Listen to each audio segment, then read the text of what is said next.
Okay, thank you. Good evening, ladies and gentlemen. Thank you all for being here for this meeting with the Town Board of the Town of Carmel. Before we get started, as always, we're going to have the Pledge of Allegiance to the flag.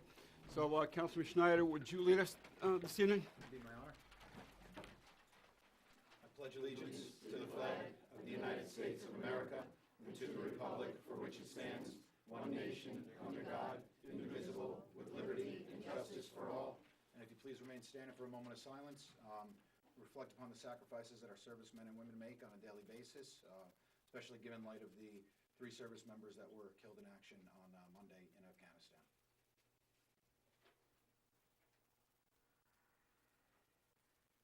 Thank you. Thank you, Jonathan. Okay, once again, thank you all for being here this evening. And again, we apologize that we're in this small conference room. It's just that the large room, we needed to open the door this evening for the planning board meeting agenda, which drew a lot of residents to that meeting regarding the Homeland Towers application that's being heard tonight. So tonight we're going to have 2 meetings. The first meeting is a town board voting meeting. There was, we announced this through the Sunshine Law that we were going to be having this along with the town board work session. So the first meeting tonight is our town board voting meeting. It's a special voting meeting. But prior to coming out here, we met in executive session at 6 p.m. with Police Chief Mike Kazari regarding a personnel matter. Highway Superintendent Mike Simone, also a personnel matter. And Robert Giudotti, Esquire, attorney for Jackson Lewis, met with the board regarding a Labor Council personnel matter. So for the record, all town board members are present with us this evening, as is our town clerk, Ann Spofford, over there to my right, and Greg Fulchetti, the town attorney, is over here all the way to my left. So, again, the first part of this meeting is going to be a voting meeting, and we have 23 certiorari settlement litigation resolutions that we have for this evening. So what we did was we kind of split these up between Jonathan and Susie are going to be reading these, but they have them on one sheet, so we don't have 23 separate resolutions, but we have 12 on one resolution and the remainder on the second resolution. So we're going to start off with Councilman Schneider. Open the voting meeting? Yeah, okay. Motion to open the voting meeting? Second it? Good. So moved by Councilwoman McDonough, seconded by Councilman Schneider. All those in favor? Aye. Aye, okay. Thank you, Kenny, John. these have to be done individually like this? All of them have to be read individually, yes. They're on one sheet, Mike? They're on 2 sheets, but they all have to be read, according to council, correct? I would have the index numbers, the name, and the tax lot number. Yeah, So- because 8 of them are the same, just give you 8 index numbers. Okay. There's a series of the first one, I think it may be even 9 or 10 of the same actual petitioner. So, Jonathan? Okay, we'll start with Councilman Schneider. I'm going to read this as it was written by our legal counsel. New settlements authorizing resolutions number 1 through 14 as pre-filed and summarized as follows. Putnam County Supreme Court Index number 66-2016, 1151-2016, 500-623/2017 and 500-967/2018 in the case of Putnam County National Bank versus the Town of Carmel regarding the tax assessments of the property known and designated Town of Carmel tax map number 44.18-1-2. Putnam County Supreme Court Index number 65-2016, 1147-2016, and 500-625-2017. Putnam County National Bank versus Town of Carmel regarding the tax assessments of the property known and designated at Town of Carmel tax map number 43.1-9. And Putnam County Supreme Court Index numbers 1572/2014, 1144/2016, 500-622/2017, 500-969-2018. Putnam County National Bank versus the Town of Carmel regarding the tax assessments for the property known and designated Town of Carmel tax map number 44.18-1-3. Putnam County Supreme Court Index numbers 1574/2014, 1154/2016, 500-626/2017, and 500-970/2018. Putnam County National Bank versus the Town of Carmel regarding the tax assessments for the property known and designated Town of Carmel tax map number 44.18-1-4. Putnam County Supreme Court Index number 66/2016, 1153/2016, 500-624/2017, and 500-966/2018. Putnam County National Bank versus the Town of Carmel regarding the town assessments for the property known and designated Town of Carmel tax map number 44.18-1-5, and Putnam County Supreme Court Index numbers 67 of 2016, 1152 of 2016, and 500621 of 2017. Putnam County National Bank versus the Town of Carmel regarding the tax assessments for the property known and designated Town of Carmel tax map number 44.18-1-23, and Putnam County Supreme Court Index number 64 of 2016, 1148 of 2016, and 500629 of 2017, estate, excuse me, of Mary Grace Blanks versus the Town of Carmel regarding the tax assessments for the property known and designated Town of Carmel tax map number 44.18-1-36, and Putnam County Supreme Court Index numbers 58 of 2016, 1146 of 2016, 500620 of 2017, and 500968 of 2018. Putnam County National Bank versus the Town of Carmel regarding the tax assessments for the property known and designated Town of Carmel tax map number 44.9-1-8, and Putnam County Supreme Court Index numbers 63 of 2016, 1150 of 2016, and 500628 of 2017, Ryder versus the Town of Carmel regarding the tax assessments for the property known and designated Town of Carmel tax map number 55.6-1-8, and Putnam County Supreme Court Index number 500627 of 2017, Ryder versus the Town of Carmel regarding the tax assessments for the property known and designated Town of Carmel tax map number 55.6-1-11, and Putnam County Supreme Court Index numbers 59 of 2016, 1149 of 2016, and 500631 of 2017, lawsuits entitled Ryder versus the Town of Carmel regarding the tax assessment for the property known and designated Town of Carmel tax map number 55.13-1-44, and Putnam County Supreme Court Index numbers 500630 of 2017, 500965 of 2018, Ryder versus the Town of Carmel regarding the tax assessments for the property known and designated Town of Carmel tax map number 66.2-49, and Putnam County Supreme Court Index numbers 1175 of 2016, 500588 of 2017, and 500906 of 2018, Saeed El Shakri versus the Town of Carmel regarding the tax assessments for the property known and designated Town of Carmel tax map number 65-19-1-10 and 44.14-1-53, and Putnam County Supreme Court Index number 500494 of 2017, Michael Stern and Nicole Stern versus the Town of Carmel regarding the tax assessments for the property known and designated at Town of Carmel tax map number 76.30-1-4. I offer this resolution as written by our legal counsel and pre-filed with the town clerk. Second? Okay, roll call vote? Councilman Borelli? I have to abstain on this one. Councilman obvious Schneider? reason. Yes. Councilman Bonacci? Yes. Councilwoman McDonough? Yes. Supervisor Schmidt? Yes, motion carried. Thank you. One abstention and 4 yeses. Councilman Schneider, have a sip of water now? Yeah, after thank you. that? You read pretty fast. You I want was to do gonna the say, next one? You kept on speeding up. It was great. I just want to get through this. I can think we keep have going. you guys really don't care to hear about 12 more certiaries, do you? Well, Susie, Well, I only have Susie, one can you, page, can you so- read as fast as Jonathan? I don't know. All right. Probably You want not. me to go That's for it? Okay, all right. Councilwoman McDonough, go ahead. And if you can Yes. just That was correct- 1 through 14. This is 15 It's the first one, through... 6.64? 23. Dot 64 at the end. Well, she doesn't Sorry. have as many. Okay, He doesn't. Thank you. Oh, okay. thank you. So previously authorized Why did I settlements, come in? authorized resolutions numbers 15 through 23 is amended and pre-filed and summarized as follows. Putnam County Supreme Court Index numbers 500433/2017 and 500810/2018.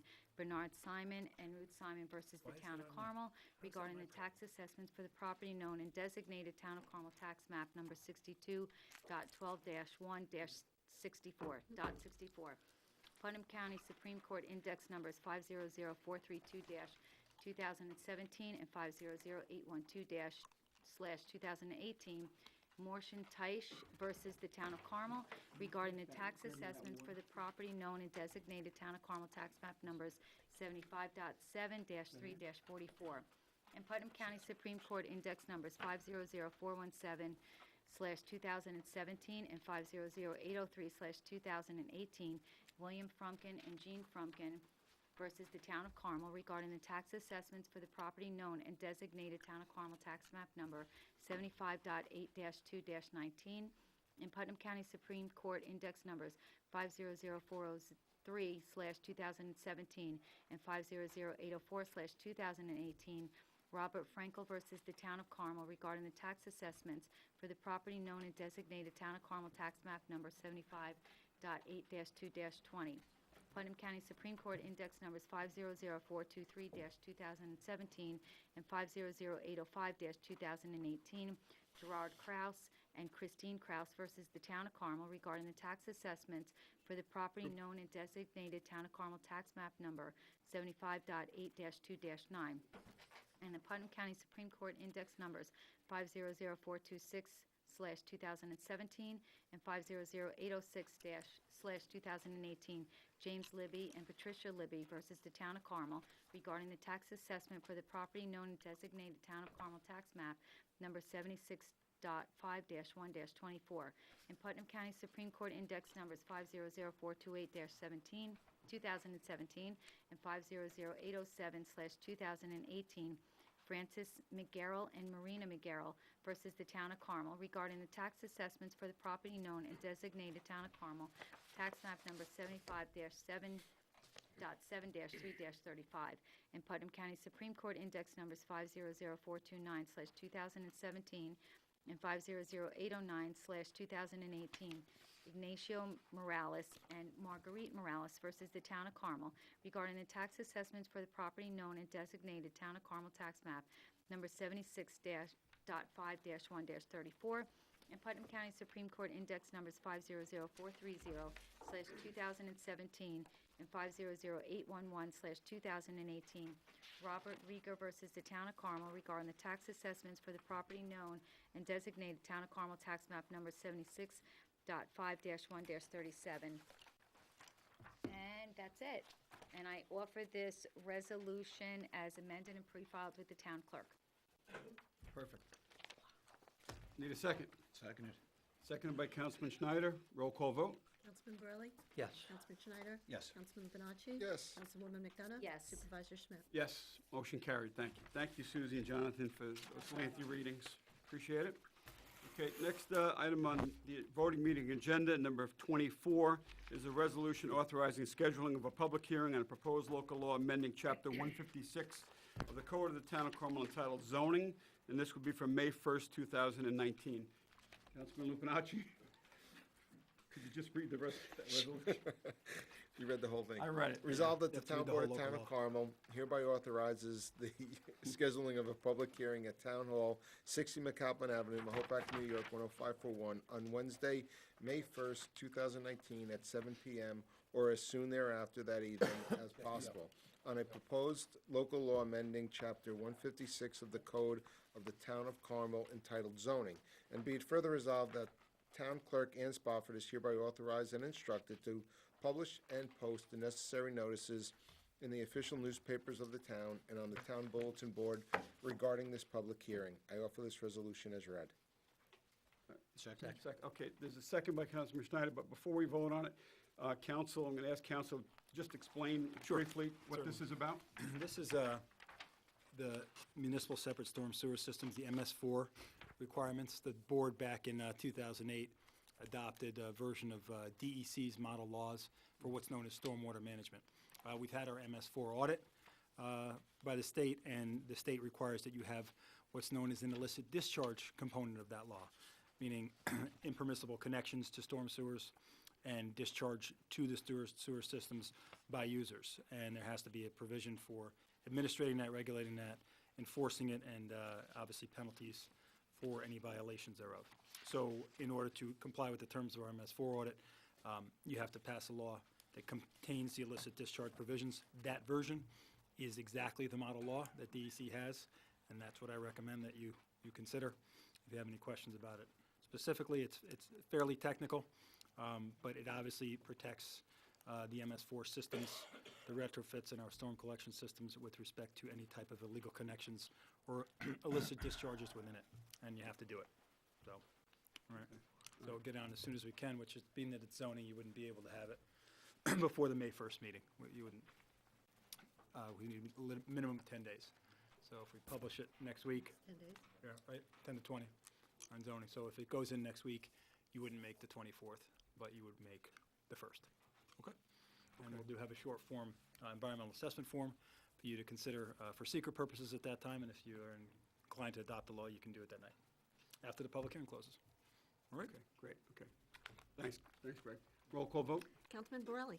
Yes. Councilman Schneider? Yes. Councilman Lupinacci? Yes. Councilwoman McDonough? Yes. Supervisor Schmidt? Yes, motion carried, thank you. Okay, next resolution, number 25, is a resolution authorizing entry into an agreement with the County of Putnam. This is for the Special Patrol Officers Program that we've been talking about this for several months now, and it was actually part of last year's budget process where we budgeted money for the Special Patrol Officers that will be working here in the town hall, in the lobby, and throughout the building during the business day. Councilman Borelli, would you read this one, please? Resolved that the Town Board of the Town of Carmel hereby authorizes the entry into an agreement with the County of Putnam and the Putnam County Sheriff's Office for the provision of special patrol officers for the Town of Carmel Town Hall, per said agreement as attached hereto and made a part thereof. And be it further resolved that Town Supervisor Ken Schmidt is hereby authorized to sign said agreement and any related documentation thereto. And be it further resolved that Town Comptroller Mary Ann Maxwell is hereby authorized to make any and all necessary budget modifications required in connection with this authorization. I offer this resolution as read. Second? Okay, seconded by Councilman Lupinacci. Roll call vote? Councilman Borelli? Yes. Councilman Schneider? Yes. Councilman Lupinacci? Yes. Councilwoman McDonough? Yes. Supervisor Schmidt? Yes, motion carried. Just briefly, I'll speak a little bit about this. Sadly, and I really truly mean this, sadly, this is the world we're living in these days, and we had to harden this building, meaning we had to have some security in the lobby of the building, and they would be also throughout the town hall as well during the course of the day, primarily in the lobby. We had 4 incidents in 2018, and we had 1 incident in 2019 where we had individuals come in here in a threatening manner towards either employees of the building or perhaps visitors of the building. So we had to take measures to try to protect not only the staff throughout the business day, but also to protect the public somewhat, as much as we can. So this is a uniformed officer that's going to be in the lobby from the business hours, 8:30 to 4:30. They'll be here. These are retired police officers that are working what's called a Special Patrol Officer Program that's administered and overseen by Putnam County. They are, the Sheriff's Department administers this program, so these 2 officers are assigned here. We budgeted $60,000 in our budget for 2019 for these SPOs. They can only earn up to $30,000 a year post-retirement without a 211 waiver, and the state's not issuing waivers anymore, so they're capped at $30,000. So there's 2 officers that are going to be here, probably split the 8-hour day, 4 and 4. But when you come to the town hall to do business after this evening, maybe they'll start tomorrow. I'm not really sure if they're ready to start tomorrow morning, but at least by Monday they'll be here. So when you come into the building, they're going to be in the lobby. You'll report to them. There's a sign-in book that they're going to keep there. They're going to ask you which department you're going to visit, and you'll leave your name. You have to sign the book with your name, the time that you came in, and when you leave, you'll sign the book. When you exit, you'll sign the book as well. So, you know, we're hoping that, I didn't think I was going to have to do this in my tenure here, but unfortunately, you know, as you're all well aware, what's been going out there, this was necessary. So we budgeted money for it, and this is just, there's an agreement that we formalized tonight that the board approved, and now we'll be going forward with that. All right, so I just want to explain a little bit why we're doing this, and I think you're all aware of the why. It's just, unfortunately, it became necessary here. Kenny, do we have a commitment from the county on a start date for them? I know we've had the desk here for a few months now. They actually came in last Monday. They were ready to go. They thought they were starting this past Okay. Monday, but But we didn't have this we resolution didn't have done this yet. resolution ready. Okay. Right, so they were here in uniform. I met them, brought them around the building a little bit, They were introduced here them in to people. uniform? They What's that? thought they were starting that? Yeah, day? they thought they were starting. They came here in uniform, and they were ready to go. It's just that we didn't have this resolution approved yet. So now the resolution is approved, and I'll notify the Sheriff's Department tomorrow that they can start Monday. Great. Yeah. All right? Okay. All right, so next resolution, number 26, is a resolution authorizing advertising for bids. Councilman Schneider, could you read 26, please? Resolved that pursuant to the recommendations of the town engineer Richard J. Franzetti, P.E., the town board authorizes town clerk Ann Spofford to advertise for bids for the purpose of installation of a rooftop air conditioning unit to replace the current unit that's currently servicing the Town of Carmel Town Hall Meeting Room at 60 McAlpin Avenue location, and be it further resolved that the detailed specifications are to be furnished for the above to Town Clerk Ann Spofford, to be used in conjunction with the town's general bid conditions and specifications. I'd like to make an amendment to this if Yeah, I can. sure, yeah. Because a couple years ago, when we had gotten NYSERDA in to do an energy audit, we had started discussions about, instead of doing a replacement of just the cooling system and then a full replacement of the boiler, we had talked about doing heat pumps individually in the departments to give each department individual control. I know with our heat, we have some people who never get any heat, and some people need to keep the windows open in the wintertime. With air conditioning, we know from your meeting room that we don't really get air conditioning. So I'm wondering if we could say, so when we say an installation of rooftop air conditioning unit to replace the one currently servicing Town Hall, is it possible that we add in something that we can look at an alternative to look at the heat pumps, the ductless heat pumps that would be able to be throughout the Town Hall individually operated and control both? Because I know that the energy audit 2 years ago said we need to replace the furnace, and this has nothing to do with the furnace right now. I'm glad you mentioned that, Jonathan, because this particular one that we're specking out for that, to replace the one in the meeting room rooftop, that's gonna have the ability to pump heat in also. Okay. So it's not only it is an air conditioner, but it also is a heat, I don't know if it's a heat pump, but has the capability of pumping heat into the room as well Okay. during the winter, because that room gets extremely cold Right. during the winter months, and those heaters just aren't, the baseboard heaters just aren't enough to cool that room. They don't do it. Yeah. Yeah, if it's just for that one area of Town Hall, then let's just go with this, no amendment needed. But if we do go out in the future for the rest of Town Hall, I think we have to I agree with you. look yeah. at the alternatives like that. Okay. So this is just for that meeting room? This is for the Meeting room main unit. meeting room, That's it. just the main meeting room. Okay. And it's an air conditioner slash heater Perfect. as well, so it's capable of doing both. And I'm Air going to conditioning and- offer the resolution as written and read with no amendments. Okay, offered by, Second, seconded by, you have a question, Susan, no, before? Okay, no, I know, no. all right. Seconded by Councilwoman McDonough, roll call vote? Councilman Borelli? Yes. Councilman Schneider? Yes. Councilman Lubinachi? Yes. Councilwoman McDonough? Yes. Supervisor Schmidt? Yes, motion carried, and we did budget $75,000 in the 2019 budget for this item. We knew we were going to be replacing this in the third quarter of last year, I think it was. Yeah, so we included the funding for this in the 2019 budget. Okay, so that concludes the voting meeting agenda for this evening. I'm going to open up the floor now to residents who want to comment on the agenda items only that we just went through.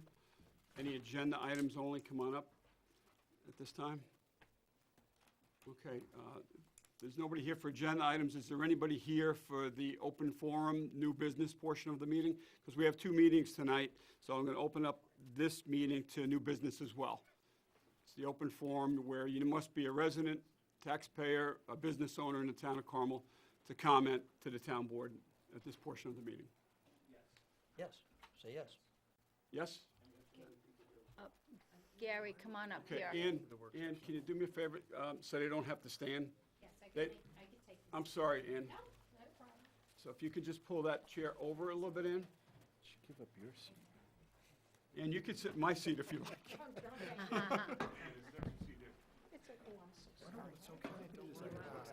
Why don't we do this after the work session? Just, Ann?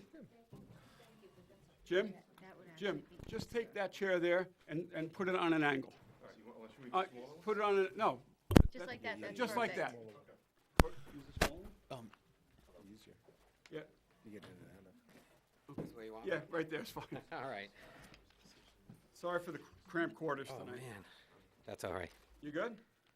If I don't fall back in the chair, I'm okay. Would you prefer that other chair? No, this'll work. Okay. I'm fine. Hello? Okay, You need Joe Schultz, 19 Rock Hill Road. Joe, do me a favor, just speak into the mic because they can't hear you at home. Okay. Okay, All set? all set, yeah. Okay. So, I'm back up in front of the board. I was up here 2 years ago. I think most of you know my story a little bit, but if you don't, I'll remind you. I purchased a home right towards the end of 2016, beginning of 2017. The assessment roll came through a couple months into 2017. was rather shocked by what the increases were. I was able to work out with the town, I guess, to the purchase price of my home, but ultimately felt that I kind of got run over on the way the tax assessments went, because I never would have purchased the home at the purchase price that it was at if I would have known where the taxes were ultimately going. I think it would have dropped the value. So now I know the tax roll is coming back up.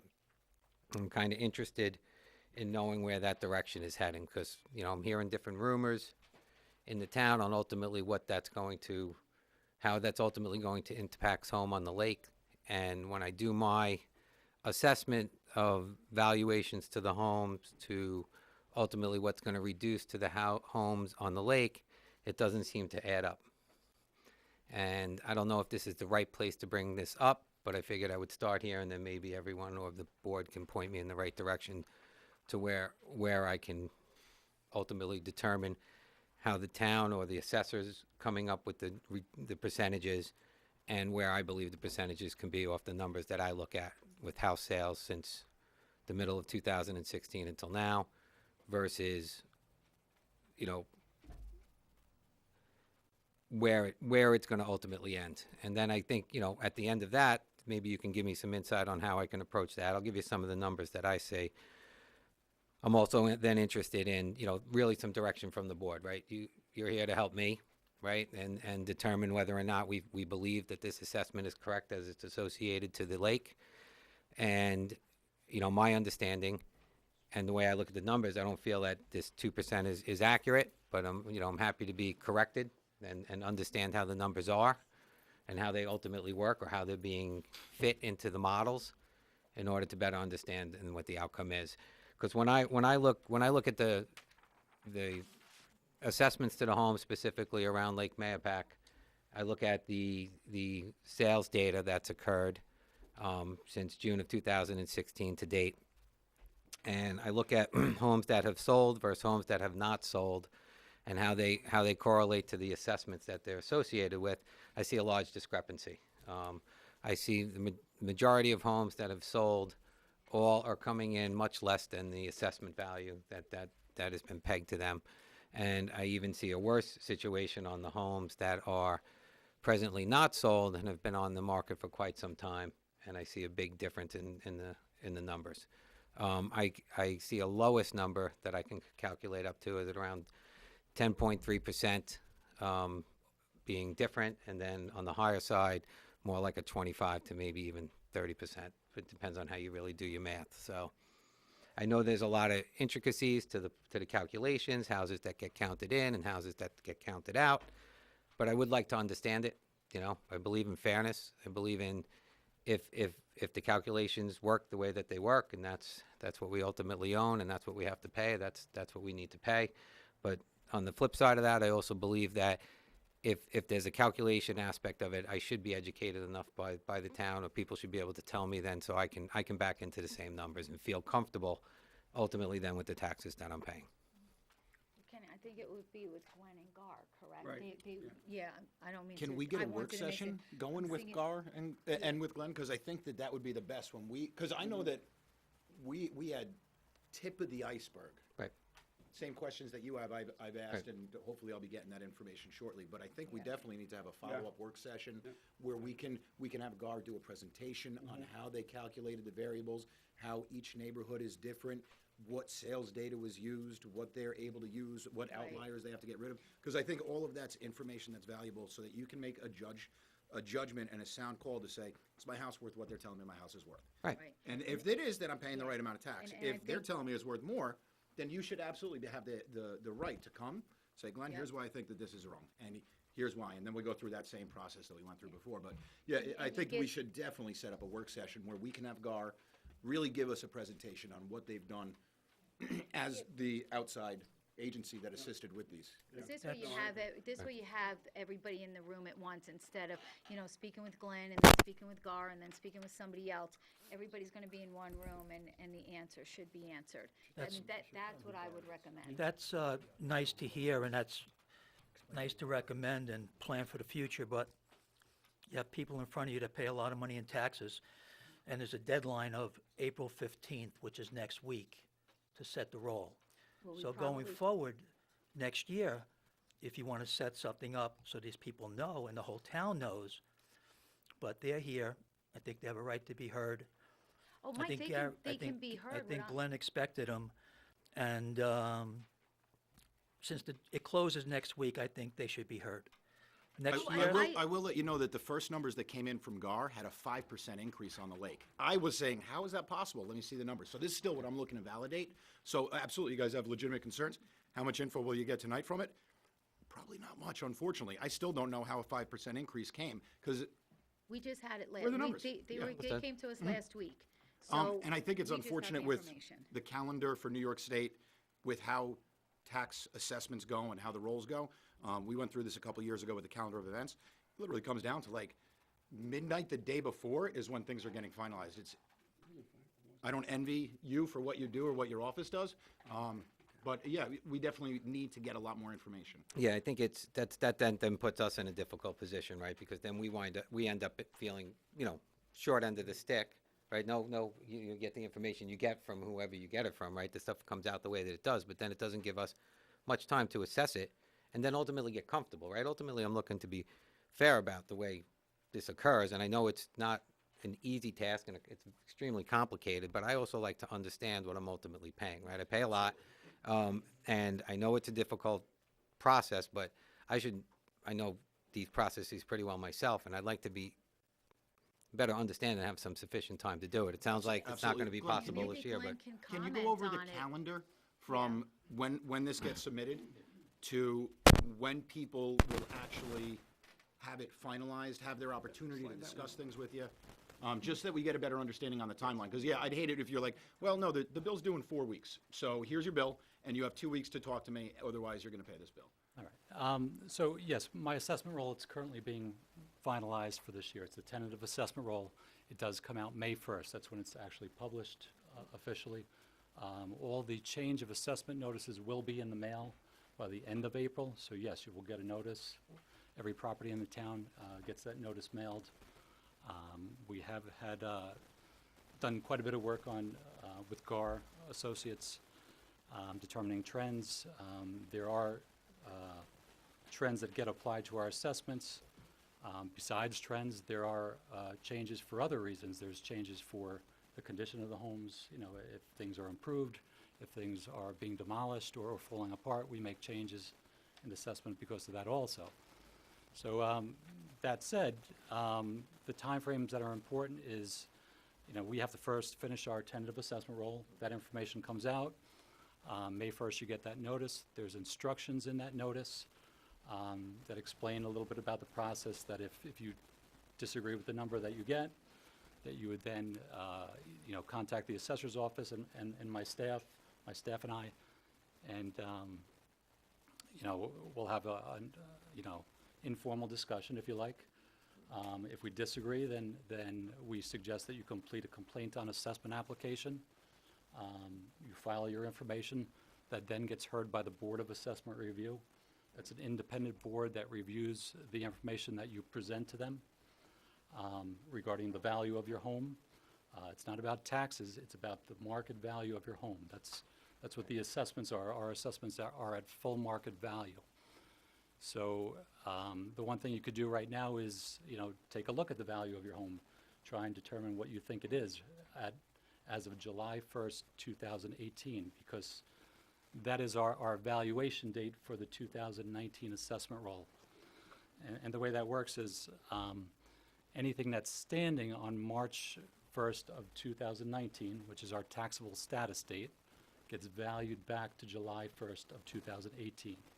So the July 1st of 2018 is the main date that you want to focus on. It's the date that, of course, we focus on, the state Office of Real Property Tax Services looks at when determining ratios on our assessment roll with us. But of course, like I said, the steps you want to pay attention to is, what's the value of your home? If you think it's wrong, contact us in the assessor's office.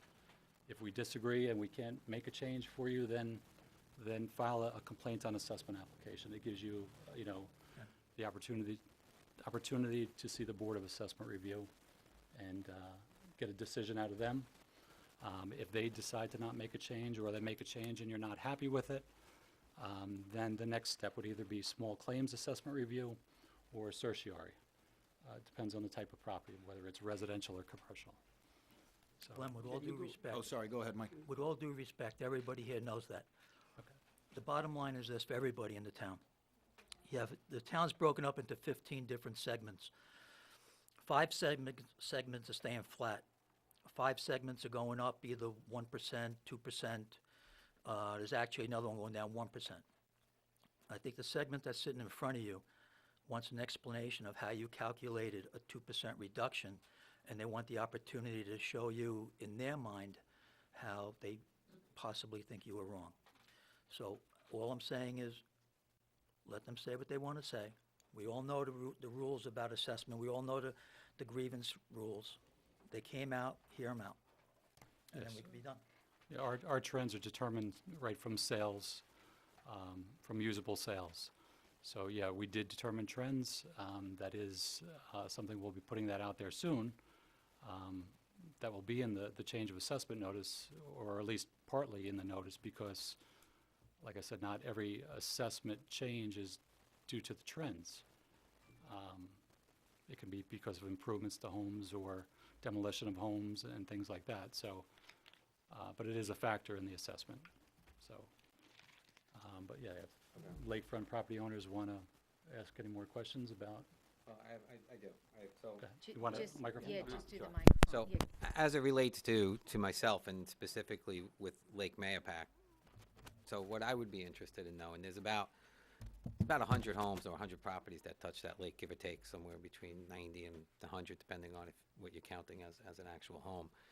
I would like to be able to personally see the changes between the assessment roll that was in place and then the new assessment roll that is coming into place, right? Because if I have, it's 100 homes, right? It's not a lot to be able to assess against.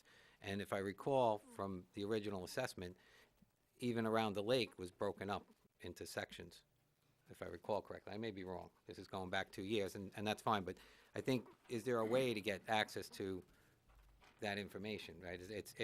There's what, about It's 400 10,000? There's 412 parcels on Lake Mayapack, but a lot of them are strips. Strips, right. So about 100 homes, give or take, around the lake?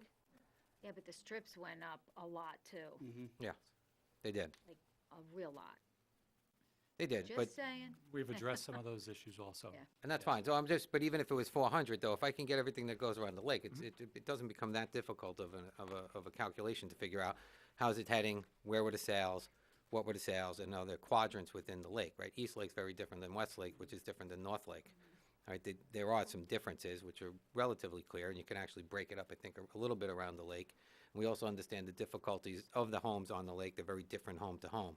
So you're right. I mean, some of them could have things that have done, new decks, new whatever, happening to their homes. But I can still see an association, right? You can draw a relatively easy correlation between the price changes, from period to period. Yes, and the neighborhood you're talking about, the lakefront, that is its own market neighborhood. Right. The homes that do touch the lake, that is separate in our database, yes. Right, okay. So that, we do work on our tentative assessment roll right up to the date goes for printing, so Sure. I don't think it would be proper for me to share information before the tentative roll is, released. So the tentative roll, you said that we're going to get the change of assessments mailed out the end of this month. So it's just a few weeks away. From that point, I don't like the number that I see on my house. How long do I have to come to you before it would go to the Board of Assessment Review? How long would I be able to gather my information you so for I that, can yeah. come here? Yes, and I should have mentioned that before.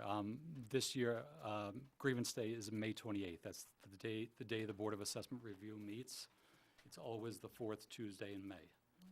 And they will be here in the town hall between 6 p.m. and 10 p.m. that night to hear complaints on assessment. If you want to come in person, it's not required that you come in person, but it is required that you complete a complaint on assessment application for them to make a determination on it.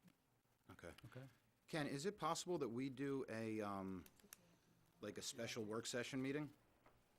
Sometime maybe the first week, not May 1st, but maybe May 8th? And have Gar there? at that point, we already have the tentative assessment roll done. We should be able to have all the parameters. I mean, I would hope at that point that maybe he could even do a sidebar after the meeting if there's a community in particular that says, hey, we really want to get a better understanding.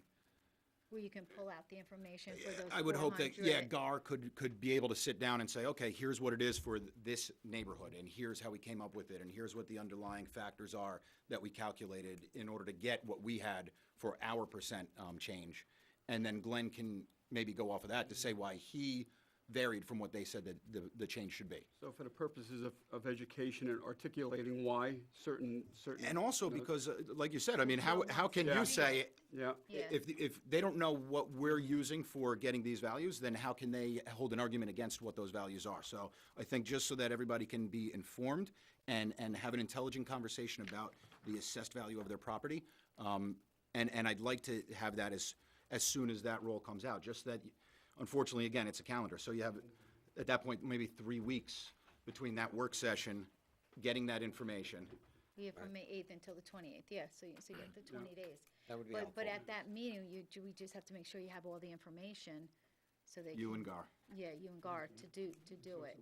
Make sure you understand what Joe wants to have it I there. think a lot of the questions that would come up would be house-specific, that's what, Well, the issues we'd have. No, I think the more from my appropriate thing, though, is experience, yeah. educating, because I don't have that same neighborhood there, but I know I'm one of the places that hasn't been changed, but I see my neighbors, what they're selling for and what they were buying for and what they were assessed at. So I mean, I have questions on my neighborhood, and I'm sure that there are people over in McGregor who have questions about their neighborhood. Right. So even though we shouldn't talk about individual parcels, individual residents, individual properties, like we talked about during the whole reassessment, I think to get a broad overview on the parameters that are used for the cyclical reassessment, it's information that I think that everybody rightly deserves. And yes, I agree, we shouldn't say, well, okay, we'll talk about your individual parcel on about the Westlake. neighborhood. Well, yeah, I think we could Or- talk or about the the trends blocks that of- were used, the calculations Yeah. that were derived, the outliers that get thrown out and why certain sales wouldn't be considered, just to give information so that people can have that info, maybe sit down and talk about it with either a realtor, a friend, a neighbor, and see what they think, because information is kind of the key in my eyes, and if we could just give them the information, there's no reason that we should hold anything back. GAR has these calculations, they already have the database, we paid them, we might as well use them. I wish that we could do it sooner, but I definitely understand, since it's still tentative, things are still changing, things are very fluid right now. Let's get our assessment, let's get our assessment letters mailed out. I know I see them all the time now coming in from clients. I mean, people don't even know what they are. People just think that it has something to do with taxes. So I literally see them at tax time and they don't even know what they mean. But at least we can do what we can on this end, get the information out there, have a work session, have the professionals there. If there needs to be a sidebar with a specific community, we can arrange a sidebar with a specific community to get more information in depth for that. But I agree, we shouldn't have anything for individual properties that night. It should be more information for everybody. Hey, Glenn, I've had a couple questions the Yes. last couple of weeks. We can do that, definitely. Thank you. I've had a couple of questions thrown at me the last couple of weeks, which I've thrown to you, which I thought would come up tonight. They still probably are with Joe. But I've had a couple of brokers come to me and say, how could they not take into effect houses that can't be sold due to their assessment? And how is this not taken into the formula? Did I say that right? Is that what you're looking for? Yeah. All right. I mean, the question is this. I know 2 or 3 brokers that specifically came to me and said, what do I tell my client that can't sell his house anywhere near the assessed valuation? How do I tell a potential buyer? Just agree with it? So, I mean, what's your answer to that? I mean, there's a half a dozen on the market. I mean, should they come to you individually? Tell them. If I could piggyback off of that, and support what you're saying is, support what you're saying. 2 days ago, I met with I guess an assessor or appraiser that challenges for residential, tax certs.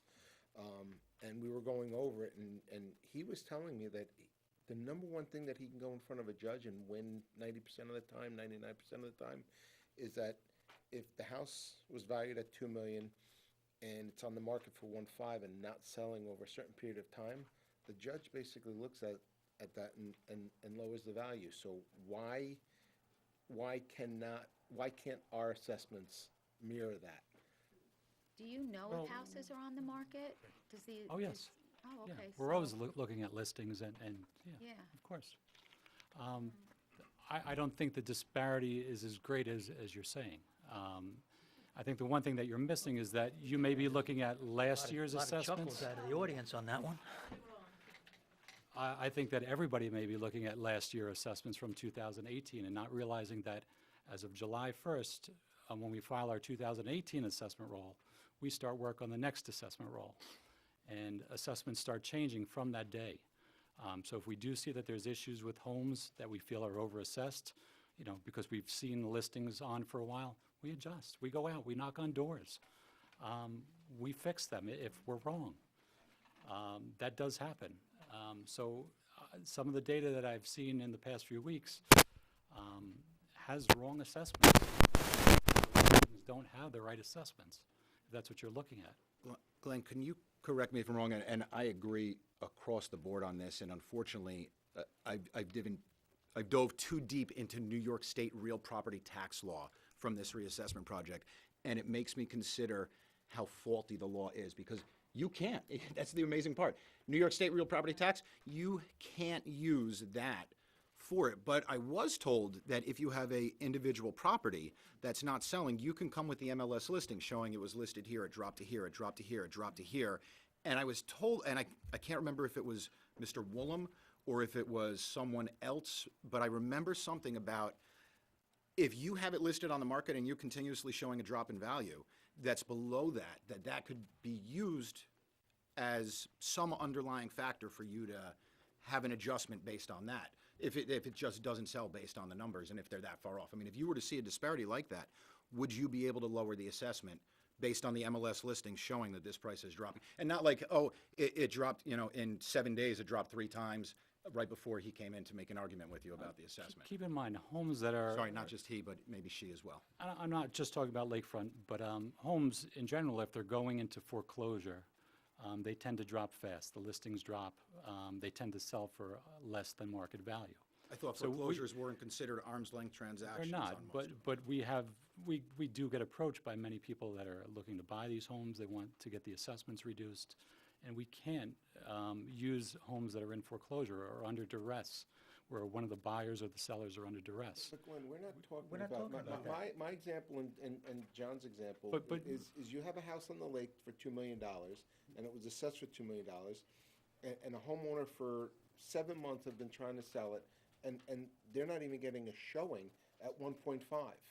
Yes. For 7 months. Yes. So John's question, or Jonathan's question, and mine, and even Mike's, if you saw that, could you and would you make a change on that? Yes, There are unless the obviously some market... people here. Yes, What's the answer to them? yes. Their house is 200 and sometimes 300,000 under an asking price from your assessment. What are they supposed to do tomorrow morning? Come and see us and let us know if for some reason we don't already know. But if there is enough information to support a higher market value, that's where we would have to stay. Explain that. Explain Meaning- that. You're contradicting yourself. Yeah. If there could be a reason why the house isn't selling. I don't know. There's many reasons why homes don't We all sell. understand that. So, yes, if it's a true on the market, it's been sitting there for a year, and it's not selling because, our assessment is a lot higher, if that is the reason, yeah, we'll make an adjustment, of course. All that they need to do is have the realtor come in, here's the MLS listing, here's the history of changes, not under duress, not a short sale, not deed in lieu. Let's sit down and talk. Do course. they have to have offers, or an can they indicator. just have that it was on the market for a certain time? We're gonna take a look at the background behind the listing. We're gonna, see why it's been on the market for so long. Is there something wrong with the house? Because we've found that that exists. There's issues that, hold up a sale. Glenn, the something wrong could be that the house is just assessed too high. Oh, of course, I'm not saying that that And doesn't I'm not happen. talking about anything, wrong with the house as far as repairs or I'm anything not saying go. that doesn't happen. So, but the folks that are trying to sell their homes, they're given a value by a realtor, I guess. It's appraised, and they say, and the realtor will tell them, well, look, this house perhaps could sell for this number, and the homeowner would agree to that. But that number that they're looking to sell it for is less than what the assessed value is, correct? They're asking, so they're looking at the assessed value of the home and what the taxes are. It's not helping that homeowner sell their property because the assessment's too high. How long do they have to keep it on the market for before you would be considered or willing to adjust it so they can perhaps sell the house at a? It depends, it depends Yes, on the but market. I would what- think that what that type would of market happen. we're in, Well, but- can't that happen at the time that they either list the house or just be prior to listing the home? Is there any way that they can come to you and say, listen, this is what we're listing it for, but this is what the assessed value is? Keep for in mind, tax this all purposes. comes back to, I have to value properties by sales that have already sold. That- That's what I have to focus on. Well, That's here's what the real problem- property tax law requires me to do. I agree with you, So, Glenn, but There's not there's not two But houses yes, on I Lake am Mahopac, sympathetic or to There's not two sales. houses on Kirk Lake, there's not two houses on Lake, well, Understood, maybe yes. Cassie, that are the same.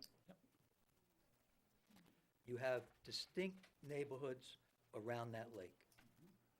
You have small pieces, you have big pieces, you have rock pieces, you have cliff pieces. You cannot tell me that you're going on an average sale. That is a unique area. There are several people that cannot sell their homes, and they want to know what to do, and they don't want to hear, I have to take comparable sales. Because I am sitting here telling you, someone that's lived on that lake for 40-some-odd years, there are maybe 2 or 3 comparable sales out of 100 homes. There's maybe 5 homes that might be like 5 others. The other 90 are totally different. So do not tell me you have to go by comparable sales. If the house is on the market for a year and it is not sold, and the broker says, people say, I can't believe you pay these taxes. And some of the broker's favorite lines, that's what it costs to live on paradise. Doesn't work anymore. Because paradise is overpriced now. So for those people. Don't tell me it's a like market. Every house on that lot, on that lake is different. Every house in every community is different unless you have a subdivision. I built many a subdivision where I would agree with you and say 5%, 10% difference out of 150 houses, but not on that body of water. So if someone can't sell their house for the year, traditional arm's length transaction, not under duress, come in with your realtor, your MLS listing history, Yes. present your case, and you should get your assessment reduced. Yes, it's very likely. I'm not gonna. No, I know you're not gonna guarantee it, not but gonna you need to guarantee see it. Can't But guarantee I'm it, saying but- yes. But under those circumstances, because I mean, Mike, It's a absolutely, likely- it makes a ton of sense. Likely occurrence. Okay. But wait a second, I have a question. I have a question on that, though. That's good, but if most of the houses do not sell, right, there's several houses that do not sell. Unless I put my house up for sale then, I can't associate my house to those non-sales? And I was gonna go there. I'm gonna agree with Jonathan and Mike on a year, but I would actually argue that it shouldn't be 1 year. I think even 6 months is better. And then Right. when you start looking at these houses that are coming down in value by not selling, and also sales that have come down, you need to start looking at it and factor in on all the properties that things are coming down. Right, is Not there an just- aggregate you neighborhood shouldn't have to put reduction? your house on the market and say, look, I can't sell it, so lower my value. I mean, that is happening and Yeah, should look, be and happening. I think you said maybe the law doesn't allow you for that, so I can understand it, but how, if you're me, how do I handle that without putting my house up for sale? Like, as an It example. really comes back to, you have to look at similar homes and see what they're selling But- for. but- And present a reasonable argument with the sales that are out there. So, would you mind if I give you a reasonable argument? I have 100 neighborhoods and 100 houses in my neighborhood. 10 are for sale, they can't be sold. They got a reduction of 15%. Will you then look at the other 90 houses that aren't for sale in that neighborhood and say, hey, I already know that 10% had to get a reduction of whatever percent it is. I'm gonna make the neighborhood reflect that change that I've already recognized in my system. Yes. You would do that? Oh, yes. Okay. You have to. Yeah, but that would be a year behind that you would make that aggregate adjustment. Yeah, we're- It's always kind of a lagging thing. Yes, because we never forecast what things will sell for in the future. We're always, like I say, we're always determining the values based on sales that have occurred. So yes, it's natural. The assessments are behind the true market. Today's market, we value back to July 1st of 2018 for the 2019 assessment roll. So yeah, we're always behind today's market. That happens. So in Mr. Schultz's situation, he doesn't need to necessarily list his house, but if you have enough indices in his neighborhood that show a decline on value, his assessment should reflect that Yes. on the next go-around if it's not on this go-around. Would he be able to come in on this go-around and say, hey, I know that this is happening now, and the neighborhood's being reduced, and I want it reduced on this go-around now? Yes.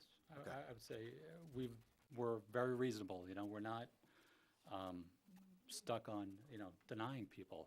I mean, reducing assessments makes people happy. As So, long as it's yeah, fair and it's justifiable. But yeah, I have a job to do, and I think we're doing it properly, so.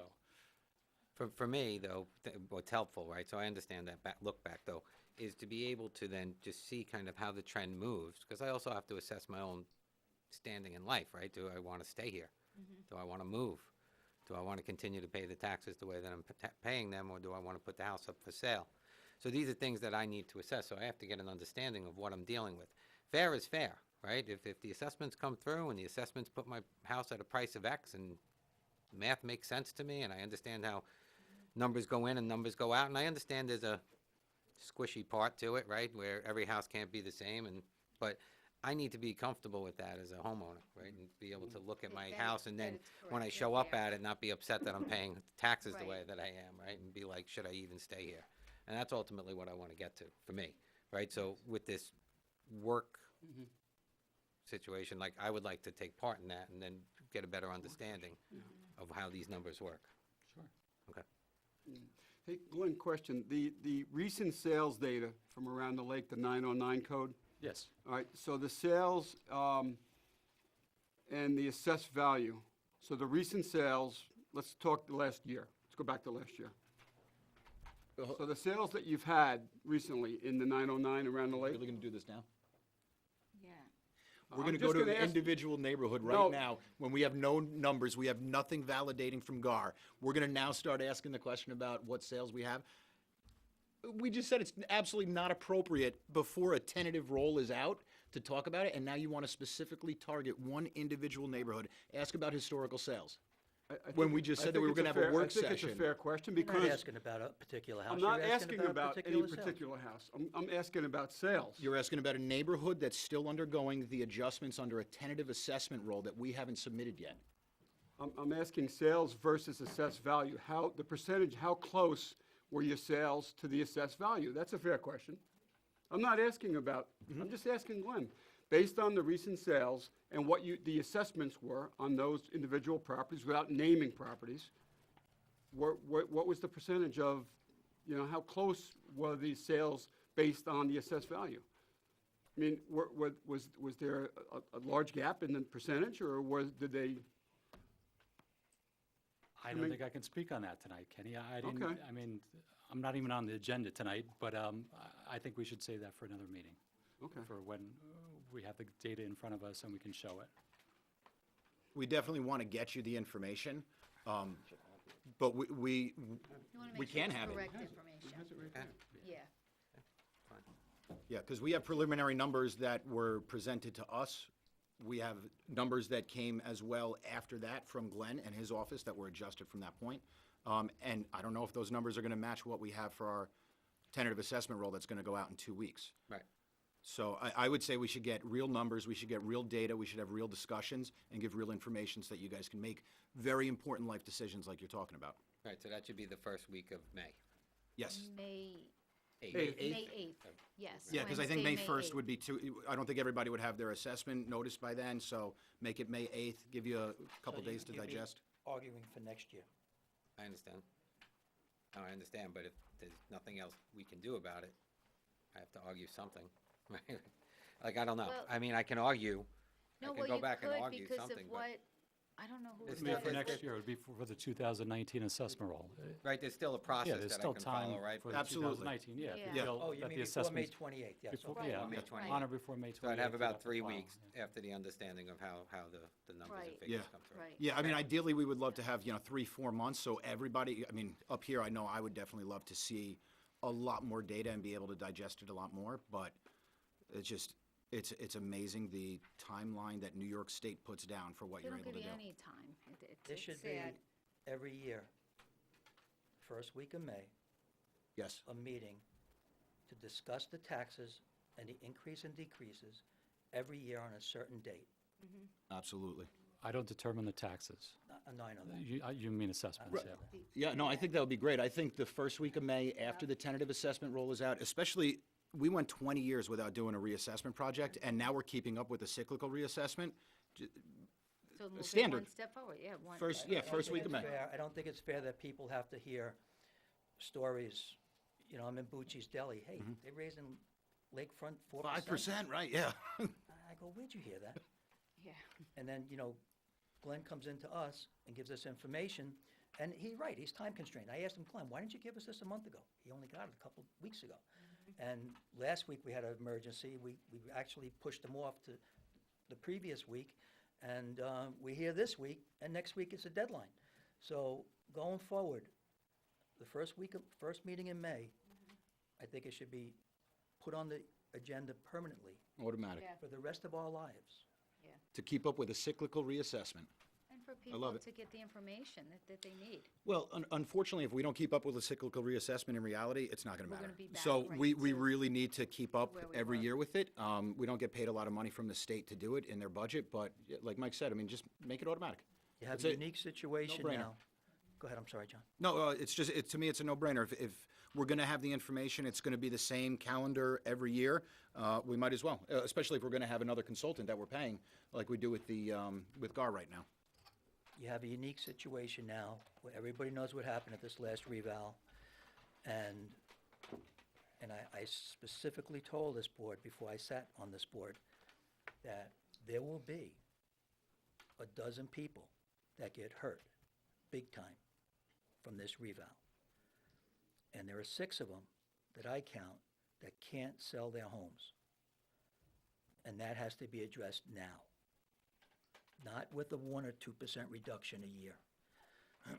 And you can't tell me that you can't take a broker's, if a judge takes it, you have to take it. And if they tell you, we're not selling our house listed $250,000 under the assessed value, that has to be fixed and has to be fixed quick. Not 1 or 2 or 3 years from now, because some of these people are my age and older than me. We don't want to waste those couple years. So if you can't sell, bring your information in right away, like tomorrow. Bring it in tomorrow with your Realtor, side by side. If we have any brokers I'm not, here, I'm Or not if- up for sale. Or Or but- if your Represent house anybody? isn't for Bring sale it and the in. neighbors can't sell, bring that information in. That's fine. All right, That's the thank- neighborhood thank- then. Thank you. That's where the neighborhood comes I want to into say it. thank you. Yeah. All right. Thank, We'll definitely see you on May 8th, right? thank you, Joe. I don't know, we'll see. See you after May 8th. All right. Thank you. Oh, you're welcome. Thank you. Thanks, Joe. Thanks, Joe. Is there anybody else that would like to come up and speak? Hi, Gary, how are you? We've met before. Yes, we have. Nice to see you. Gary Margolis, I'm the president of X-Prop Real Estate, and we specialize in the sale of lakefront properties. Gary? Sorry. It's been a tough year with the reval for a lot of people, especially on the lake. A lot of people got hurt. And what I want to say is we're very careful. You mentioned some of the properties have the wrong assessments. You mentioned sometimes that would correlate into the wrong taxes. Before we list the lakefront property, we come into the town and we go through the records and we make sure that the assessment is accurate. Whatever your assessment is, that's reflected in the listing. We make sure the taxes are accurate to the penny, and that's our job. So we have a list here of 4 homes on the lake right now.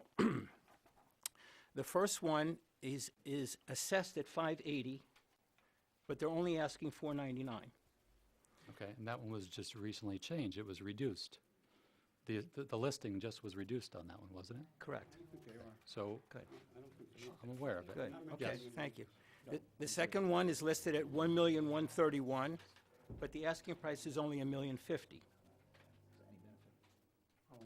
I'm gonna give you a I'm not list. going to ask for addresses in. I'm gonna give it to you. Yeah, okay. The third one, Don't give out an address, please. We cannot do, yeah, you can't do individuals.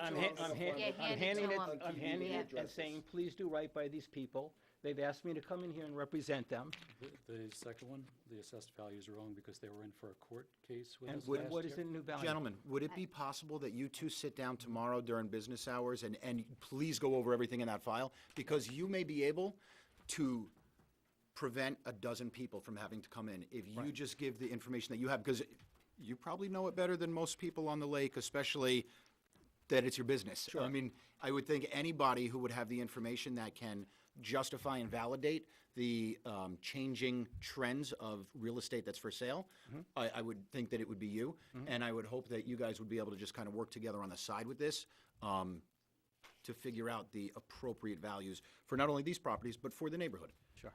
Happy to work with Glenn anytime. Definitely, definitely. Thank you. Yes. Thank you, gentlemen. I can explain why the discrepancies. Okay, thank you. For sure. Thank you. Okay, is there anyone else that would like to come up on this? Ed? Just have a quick question. I heard something, I don't know if it's true. Name is Ed Barnett, 34 Sycamore Road. Was the assessments on the lakefront properties, were they all done on the same formula, percentage equation? Was it all the same? I'm not sure what you mean by that. What I specifically mean was Mayapack Point specially treated. I heard that the assessments around the lakefront on Mayapack Point were more than some of the lakefronts on, and I'm not talking individually, generally. So that's what I had gleaned. I don't know if it's right, so could you address that? The values were determined from a market neighborhood, which in your situation is homes that touch the lake. So the sales that were originally used for that market neighborhood came from the lake, and a model was developed. So no, So was it different? It was considering all the sales in that neighborhood, that market You're neighborhood. talking about like the point by itself? Not the point by itself, no. So you're telling me that, That is a market neighborhood, so the entire lake was treated the same, is what you're saying? yes. Thank you. Glenn, can you refresh my memory? I know prior to the reassessment, one of the items that were of concern at the state level was the amount of neighborhoods that were delineated in our town. And I think one of the objectives of the reassessment was to reduce the number of neighborhoods. Correct me if I'm wrong on that, and if I'm correct in that, can you go over where we were, where we are now, and why it's recommended that we have less neighborhoods? Well, I think previously, before the reassessment project, yeah, the state did address an issue with us. They said that there was too many neighborhoods. And the reason that they said it was too many neighborhoods is because you wouldn't have enough sales to have a confident analysis. So they suggested reducing the number of market neighborhoods. You have more sales, there's more confidence in the assessments and the values that come out of it, out of those market neighborhoods. Okay, anyone else that would like to come up and comment? Excuse me, I only need 2 seconds, that's all. Charlie Melchner, and that wasn't funny. First, I want to say thank you for the security that you're doing in the town hall, as my family frequents here, and I don't know of any problems outright, but thank you. That's a big deal to us that you're looking out for us. Thank you to the board for that. I can see how much work you guys are doing to try to take care of this, so thank you. When it comes to the addressing the taxes situation, it seems to be that it's very difficult, but you mentioned earlier we went 20 years without doing something, and it is about time that we keep moving along. Thank you to all of you for working at that in whatever capacity it is. Councilman Burley, thank you for the time, and he's going to ignore me like he always does. Thank you for explaining some of the things that some of us that just get up and go to work every day that we don't understand or know fully. Shame on me for not knowing all this stuff. So thank you for laying out in layman terms for some of us. that we pay our bills, or we try to pay our bills. With that being said, taxes are difficult right now, causing a lot of things to go up, prices, making business more difficult around the lake, justifying what we're doing as being difficult in general. And saying that as well, I'm hoping for a better year than ever, but it'd certainly be better if we had some help on this end of it for however it happens. I'll have to come see you to talk about what everything is valued at, because I don't look enough like some other people do. Lastly, I had a customer of ours that we've been in business 50 years under the Melchner name now this year, and a customer of ours that for 50 years has been coming to us. He's a second-generation owner of a house on the lake. It's a beautiful home. He's all redone, and he's retired, and he's a wonderful man, and he came in and said he's actually thinking of selling his home because it's so expensive to live on the lake. Well, you know, it really put a lump in my throat.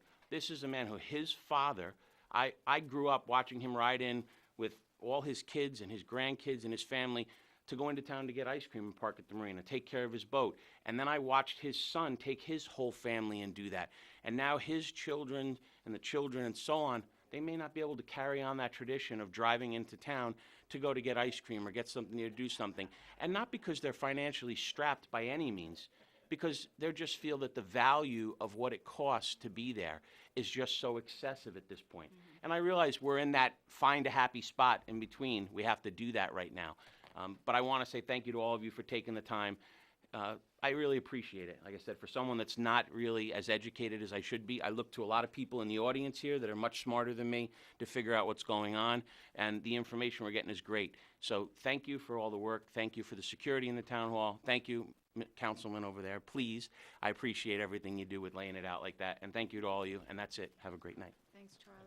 Thanks, Charlie. Is there anyone else that would like to come up? Come on up at this time. The floor is yours. Well, there being none, then, May 8th. May 8th, yeah, May 8th. This will be on the work session agenda. Put it in your Outlook reminders on your phones, on your calendars. Is that, that's interesting, that actually works out, because is that when we're doing the Lake Mayapack?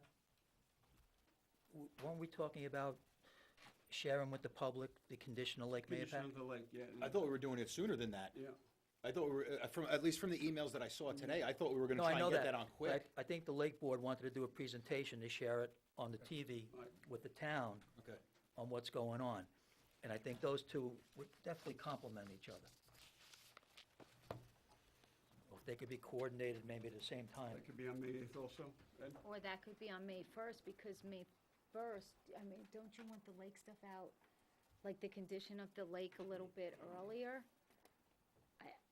We want as much of a public hearing about it, so people who are interested in this know about it. But we're gonna have to go after the DEC. He gave Yeah. us a blanket no. On 3 different occasions, in email, he said he was gonna respond. Yeah, he's never even responded, No, I know. that's the latest, and also I Yep. went to see, Peter Harkin's aide. Yep. And also, Kevin Byrne. Kevin Byrne's aide had sent a note to the DEC, and they didn't get a response. thought he was There gonna is be no quick. real reason why they should say no. I just and it's think, time for us to not go to after get it. you upset, Yeah, because I know so I then- just It did. doesn't upset me as much No, as no, it no, did. so, I so knew then I turned the wrong wanted it switch. earlier, no, I wanted it earlier to do, but I hear what you're saying on the 8th, if everybody on the lake is gonna be there, not everybody, but whomever wants to, you would have a bigger audience. I would think Yeah, our assessor would like to see the condition of the Paradise Lakefront homeowners that can't walk into the lake yeah, or use their boats. yeah, I think it would definitely complement each other. yeah. All right, no, I'm fine with that. What, Yeah. well, give us the date, and I'm gonna need to get some technical support to get the photographs up on the screen. Okay, May 8th. May 8th. May 8th work session, You got it. 7 PM. Okay. It'll be on for then. And we'll get you the help that you need, Ed, whatever. If you could, Bert has the pictures from the aerials? Ed has the- No, Ed has one. If you could put them on a thumb drive, we can use that and get everything going. Get them on a thumb drive, even if it's just scanned. Anyways. I like showing stuff on that TV. It works, gets across to people. Perfect. Okay, good. May 8th. Yeah, it'll be announced, so. All right? Good. Okay. So there wasn't anybody else for open forum, new business discussion? That was it? Okay, because we have to move on to another meeting now. So, thank you all for being here and your comments. We appreciate it. And May 8th, That's your job. Get 'em here. You want to close the we gotta work close it, session, yeah. open the work I session? need a motion to close the, Make a So motion to moved. close, second. motion made by Councilman Lobernacci, seconded by Councilwoman McDonough, to close the voting meeting. All those in favor? Aye. All right, need a motion to open the work. Thank you for coming out. Okay, so moved. Second. Seconded by Councilman Lobernacci. All those in favor? Aye. Thank you. Thanks, Glenn. You're welcome. Thanks for being here. Okay, all right, so we're going on to the town board work session that was announced for this evening. And there's 9 items that we have to discuss. First item, it's not one of the items we're discussing, is the review of the town board minutes of March 20th, April 3rd, 2019. Unless there's any board members that would like to comment on that, we're going to move on. So item number 1 on the work session this evening is William Schilling Esquire, attorney for the petitioner. This is to consider a petition for a proposed zoning change pursuant to Section 156 of the Town Code of the Town of Carmel. And this is for Top Cat Realty Corp. and 1841 Park Avenue Realty Corp. Mr. Schilling, Good evening. welcome, thanks for being here. Thank you for having me. This matter is a requested Yeah. change in zoning, and it's for that reason that this matter will be heard very briefly here, and then by law sent to the planning board under town law and your code. This matter mandatorily has to go to the planning board for discussion, recommendations. So to disappoint you, I'm sure I'm going to be very short because this is just on for referral to planning. This is, Hang on one second, Bill. Hey, Greg? Greg, I'm sorry. Can you and Ann step outside for that? Thank you. And I don't know if we can. I don't think we can shut the doors. Okay, Well, there we go. there we go. Okay, I'm sorry, Bill. That's Go ahead. okay. So, to summarize, and I'll be short, this is the Stillwater plant, 125 Stillwater, Danny Maloney. Can't hear that. I'm sorry, Bill. That's all right, it's the owner. I have Kathleen Snyder here with Inside Engineering for a couple of quick displays. What I'm going to talk about to you this evening is 3 lots that adjoin the warehouse. They are 86.5-1-2526 and 75.17-1-53. Can Can you somebody point to those? just when point to you're those on talking? there? Bill, looking at the commercial property, the property to the right, Yes. and what do you want to change it from what to what? Currently, it's zone residential. And That was commercial when I was a kid in my for many 20s. years, you probably played in the bubble, I'll The bet, bubble. right? That was- Yeah, but before, and when the second person bought it, he used to wholesale cars off of there. Correct. It has a long history as an industrial commercial site, but in 2002, it was changed to residential. The properties total about 3¼ acres. There's one parcel that's a 3/4 of an acre, and it's, as Michael suggested, it's the lot that had the tennis bubble in it. At the time of my client's purchase in 2001, it was zoned light industrial. So he owned the warehouse, he bought the light industrial piece, this 3/4 of an acre. He bought it because it was zoned light industrial, and he thought that he could expand his commercial use to that site. The second piece is approximately 1 acre. Again, it adjoins the warehouse, and it was zoned light industrial when he purchased it in 2001. In 2002, the zoning changed to a residential use. And again, the reason he purchased was for an expansion of his warehouse to a commercial use.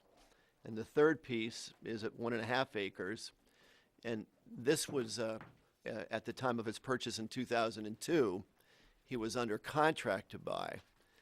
It changed during the pendency of his contract, but his purpose was to buy it and to expand his commercial site further. So what we're requesting is a zone change of the map and of the zone from residential to commercial. And we're doing it pursuant to 15676 of your code and 273 of the town law, both of which state that year first, the planning board gets to give recommendations, reports, and I think within 45 days come back with a report as to our request for the zone change. A little bit about Maloney and his warehouse site. He has about 16 businesses there. He has 64 to 70 employees there. He pays $135,000 a year in taxes. And so I think at the very least, you have to recognize it as a pretty substantial commercial site in our town. And it's fair to say and obvious to say, as a businessman, you know Maloney, or you know Mr. Maloney. He bought these light industrial pieces with an idea to expand his commercial site. And he had the right to rely on it. They were light industrial when he owned the warehouse and when he purchased these lots. So in 2001, when he bought these sites, in 2002, they were light industrial zones, and it turned to residential in 2002. What switched Bill, them? why did it? Why did they switch? Why did it turn to residential in 2002? That wasn't, Part of a master plan. oh, okay. Oh, The okay. master plan? It was called the master plan. That was what it is. And Oh, they master upzoned plans. And everything to 3 acres. That obvious. was that. the That was that amendment. the two consequences of this change is that, number one, and Kathleen will show you with pictures worth 1,000 words, you create a commercial island. It's a commercial island in a sea of non-commercial uses. And it's very graphic, what Kathleen will show you. You're fixing something that shouldn't have been changed. I mean, it's a commercial spot. It was a commercial spot. It is a commercial spot. And then the second thing that happened as a result of, You can't. the second thing that happened as a result of this, if you created a residential zone for which there's absolutely no residential uses, nobody's going to put their home next to the warehouse. And so the bottom line is I provided a statement of law which says these are the two landmarks for a board or a court finding a change in zone to be appropriate. One, you create an island, and number two, you create a residential district or a district for which there are no uses. And it doesn't take a genius to figure out that there's not going to be a residential rush on these pieces. There just won't be. So we've submitted a memorandum of law. We're ready for the planning board to sink its teeth into it. I agree with Mike. I think it was a poorly conceived zone change at the time. I think Maloney's reliance has to be clear that he bought these properties when they were zone light industrial, which permitted commercial uses. And so I'm here only to ask you to consider sending this to the planning board, where the planning board can get into it more. Inside Engineering is putting a full site plan together for all the detail. And then within 45 days, I'd be very interested, as I'm sure you would be, to hear the planning board's report and recommendations. Okay. All right. Does the board? Excuse me, I just. Sure, yeah. Kathleen, would you just show the two instances, We're going to start with the board to the left, and yeah, I'm going to try to not blind you. It's a zoning analysis. You can see from the zoning map on the right, that's the previous zoning map. Before our project site is the yellow highlighted area in the middle. It is part of a cluster of light industrial zoning in this area. The additional parcels include the east parcel, which currently has a commercial building, a linear commercial building, several small parcels to the west and the north, and then the large parcel to the southeast portion of the site. Jumping forward to the current zoning map, our subject site is the highlighted yellow in the center. To the east is the commercial zoned lot, which is bright red, which has the linear commercial building on it. That is surrounded by residential zoning shown in yellow. To the east, to the south, and to the west, which includes our partial, is zoned yellow and shown in a brighter yellow. In addition to the residential sea around it, There is also conservation areas, New York City watershed zoned areas, all of this creating an island around the commercial building, which isn't desirable from a planning development standpoint. To give us a little bit of context, I'll briefly go through the other two properties. Our project site's in the center. You can see the commercial building that we have been discussing to the right. Williamsburg Bridge is to the east. There's the lot that was originally light industrial to the southeast, which has a park, several homes, a non-residential building. To the north, there are residential lots, and then it's surrounded by a series of open space, which aligns with the conservation and the watershed zoning areas. And then as part of the application, we have submitted a site plan so you can see the relationship between the two parcels. If you want to point this side up, actually, if you want to rotate it 90 degrees. Yep, just so we're in the same orientation as we were before. The subject parcel and the three parcels, 1, 2, 3, that we've been discussing are adjacent to, in yellow, the red commercial lot, what is shown adjacently to the east. Okay. All right, thank you. Bill, did you have anything else that No. you want to present? No, thank you. Okay.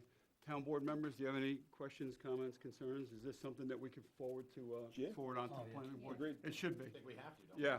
Yes, mandatorily. Yeah, it is. It's- I already did a resolution You for want next to do a week. All right, we'll do a resolution It'll be for on for next next week. week to refer. Thank you. Forward it to the plan. Okay, thank you, Bill. Thanks for being here. See? Well, what's her name? Kathleen, thanks for being here. Give Jeff our best, huh? All right. Okay, yep. We have number 2, James Gilchrist, Director of Recreation and Parks. Consider request to approve an Eagle Scout project. These are for raised flower beds at Sycamore Park. And the Eagle Scout candidate is Davis Grimm. Davis? Welcome, thanks for being here. Jim? Sorry for the long delay. Yeah, Davis presented this to the Recreation Committee last Thursday evening.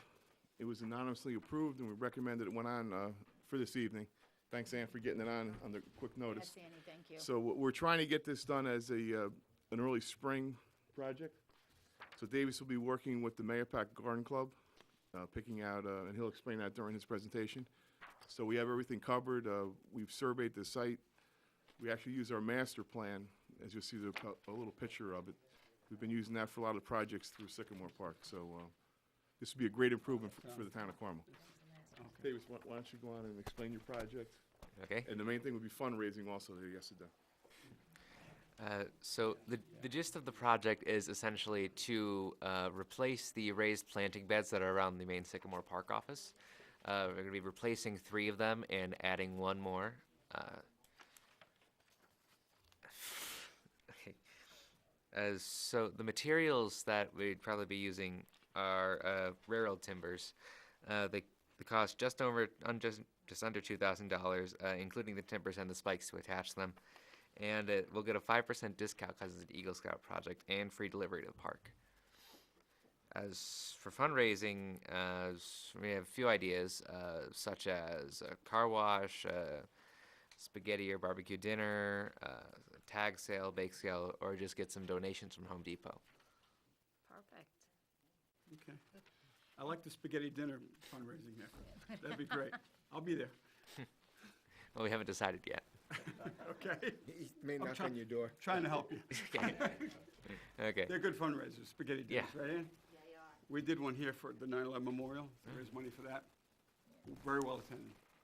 Davis, I love this idea because as you guys see the before and after pictures, well, what it's hopefully it's gonna Yeah. look like afterwards, it's gonna be really nice. It's gonna be such a great addition to the center of That's the plan. Sycamore Park. Yeah. Yep. Because those planting beds need some help over there. Yeah, I've They noticed. do. You've noticed? Is there any shrubbery there presently that you're going to look to conserve? Maybe 1 or 2 things. This is the ones that aren't too damaged or that the park wants to keep. Yeah, the shrubbery around we planted back in 2005. So it's at a point, yeah, no, it's, Definitely not. we're due for a good replacement. So I would say everything minus the weeping cherry, we have weeping I cherry see the tree. weeping cherry, yeah, that's the one We thing would I see was that, but hoping. everything else would be Okay. removed and replaced. Gonna transplant any live plants somewhere else on the No, park? they've had their day. Oh, there's nothing, they're not worth it. Yeah, they're like, I only run in there with cookies, I haven't even checked it out, but I know, at least in the wintertime, it doesn't look very pretty. So thank you, it'll be well received. Thanks. And wonderful. definitely let us know about the fundraiser. so Yeah, we let can us promote it. know, let us know when, where, what you're gonna be doing, we'll help get that out there. All right. Yeah, we're gonna have, we'll have the fundraising will be on the town website, and we'll be doing email blasts out of the Recreation Department to help them out. Perfect. Thank you so much. Yep, Do thanks. you have your public government badge yet? Because you should definitely put in for it after tonight. Yeah, you did a great did job not. again. And Greg will get all necessary insurance for this project. Okay. We're anticipating starting this probably in 2 to 3 weeks, I would think. Maybe. The breakdown of what's out there and then working through this. Depending on what we have time for. Congratulations on getting as far as you have in scouting, and we look forward to your Eagle Scout Court of Honor ceremony. Okay. We'll be there. Thank you. All right? Thanks, Congrats. Davis. All right. Take care, Davis. Thanks, Dad. Take care. Okay, next item on the agenda, 3, Putnam County Executive, consider request for waiver of sound amplification permit per the provisions of Chapter 104 of the Town Code. This for the Putnam County Golf Course 2019 Friday Night Barbecue Series. Oh, yeah, they're so good. Yeah, Susie loves those. So good. Yep, yeah. Ooh, May So, 31st, Shillelagh Law. Get your tickets soon. They sell Yeah. out. yeah, this is something that we do every year since they've had the barbecue series. They've requested a waiver, and we've granted a waiver. Is everybody good with going ahead and doing the same thing? Yes. Good? Okay. Susie, get your blanket and your, I know. We're gonna do it anyway. How much is the permit? I think it's $100. $100, $150, something like that. There's actually a provision there for this, for the waiver. It's a permissive waiver rather than a discretionary one, the way you wrote that code. Sometimes we would do it otherwise, but subject to a vote. Okay, all right. Next, number 4, Police Chief Mike Kazari. This to consider request for reimbursement of tuition per the PBA collective bargaining agreement. This is for P.O. Brian Smith. P.O. Brian Smith is requesting approval of $900 education stipend as permitted by the PBA contract. P.O. Smith has earned a Bachelor of Arts degree in Criminal Justice from John Jay College in New York City, and he will reach his 1-year anniversary on April 25th. So in a couple of weeks, he'll have a year here, and he's entitled to that reimbursement, that education stipend, to be reimbursed per the PBA contract. I thought we do. Okay, next, number 5, this is consider request to declare equipment old and obsolete and authorizing disposal of same. The assessor's card, number 404, to 2004 Ford Focus. We have one of these left in the fleet, and that's Jim Gilchrist's car that he's assigned to. But these cars are 2004, so they've been around for quite a while. The problem with these cars is that the rust. They're oxidizing both the body and the undercarriage, the framework, everything is going on them. And part of the environment that we live in here in the Northeast with the salt and everything. So declared old and obsolete and removed from the town fleet. This from the town mechanic, Craig Stofko, has indicated that it will not pass inspection. So time for it to go. Also, please remove the following vehicle for disposal. Car number 306, it's a 2007 Crown Victoria. This car was assigned to Recreation as well, and they give the VIN numbers to F as in Frank, A as in Adam, F as in Frank, A as in Adam, P as in Paul, 71 W William 87 X-ray 100656 on that. I didn't read the 2004 Focus VIN. I don't think I need to read that. So we'll move on. Okay, the board okay with disposing of these? The only thing that the mechanic is going to be doing, the 2007 Crown Victoria, he just put a tranny in that about 6 months ago. He's removing it. He's taking it out of the car before it goes to the salvage yard. He'll have that in inventory because we do have some Ford Crown Victorias that we're still using in our fleet. So he'll have a transmission for that in inventory, in stock, in case one of them goes. So he's going to pull that out before we call the salvage yard to pick the car up. Any questions, comments, concerns with this? No. Okay, next one, Rich Franzetti, P, Town Engineer, consider RFQ for Town Comprehensive Plan. Rich and Greg, maybe both you want to handle this, or Rich, and then defer to Greg for another piece of it? Actually, I was deferring to Greg for the whole thing, Oh, but. But he got out early, so here you are. right? This is, as Supervisor Schmidt mentioned, an RFQ for the comprehensive plan and code revisions. The document's been completed. It is given to the board for review. Comments made by the board were addressed with regards to being able to have a consultant either submit for both the RFQ for the comprehensive plan and town code revisions, to either do one or the other, or both, or have some kind of combination therein. The only thing we have to do is pick dates, and I have to release it if the board allows it to happen, which I think you do. We'll pick the dates. We'll probably release it out for 45 days, have it returned back unless the board wants it on a quicker turnaround. That's the only question that's out there on this is release date, return date.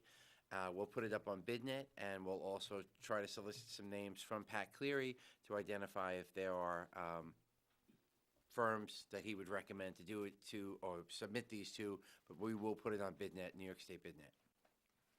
Right. And the way it's going to be is that proposing or qualification submitting entities can do so either individually or on a joint venture.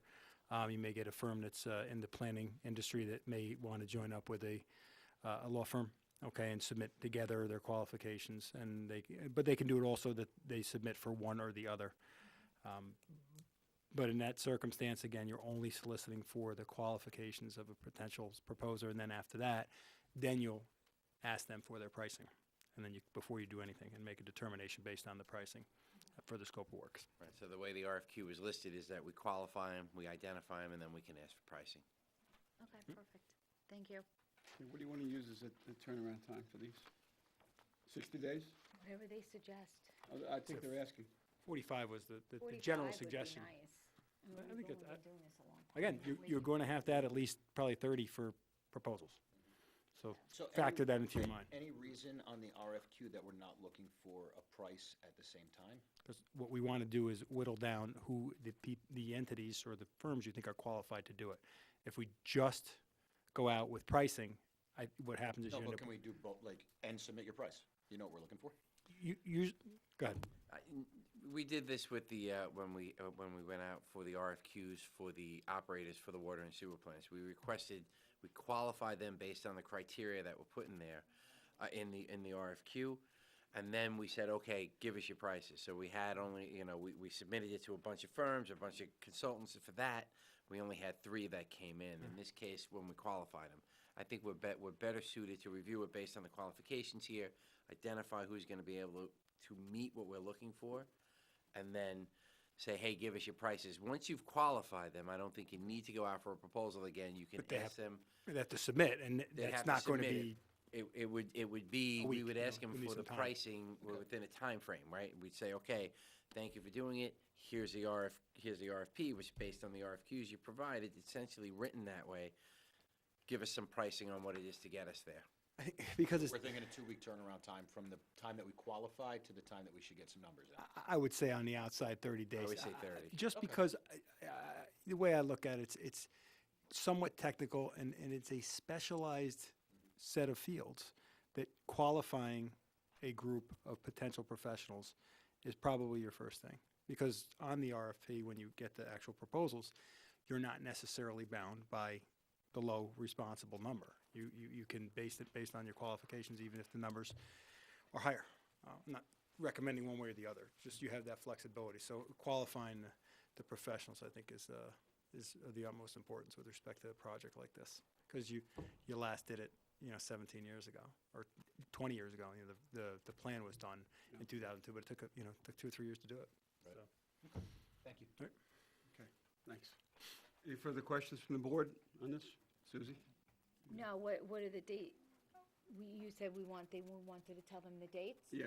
I think it's 45 days. 45 days from the date. Yeah, 45 days. So We'll do our resolution. do you have to put a resolution out for next week to Next accept week. this We and do, move forward? yeah. Okay, so we'll have it out, well, next Friday, next Thursday I'm off, so it would, So there's a couple of things with it.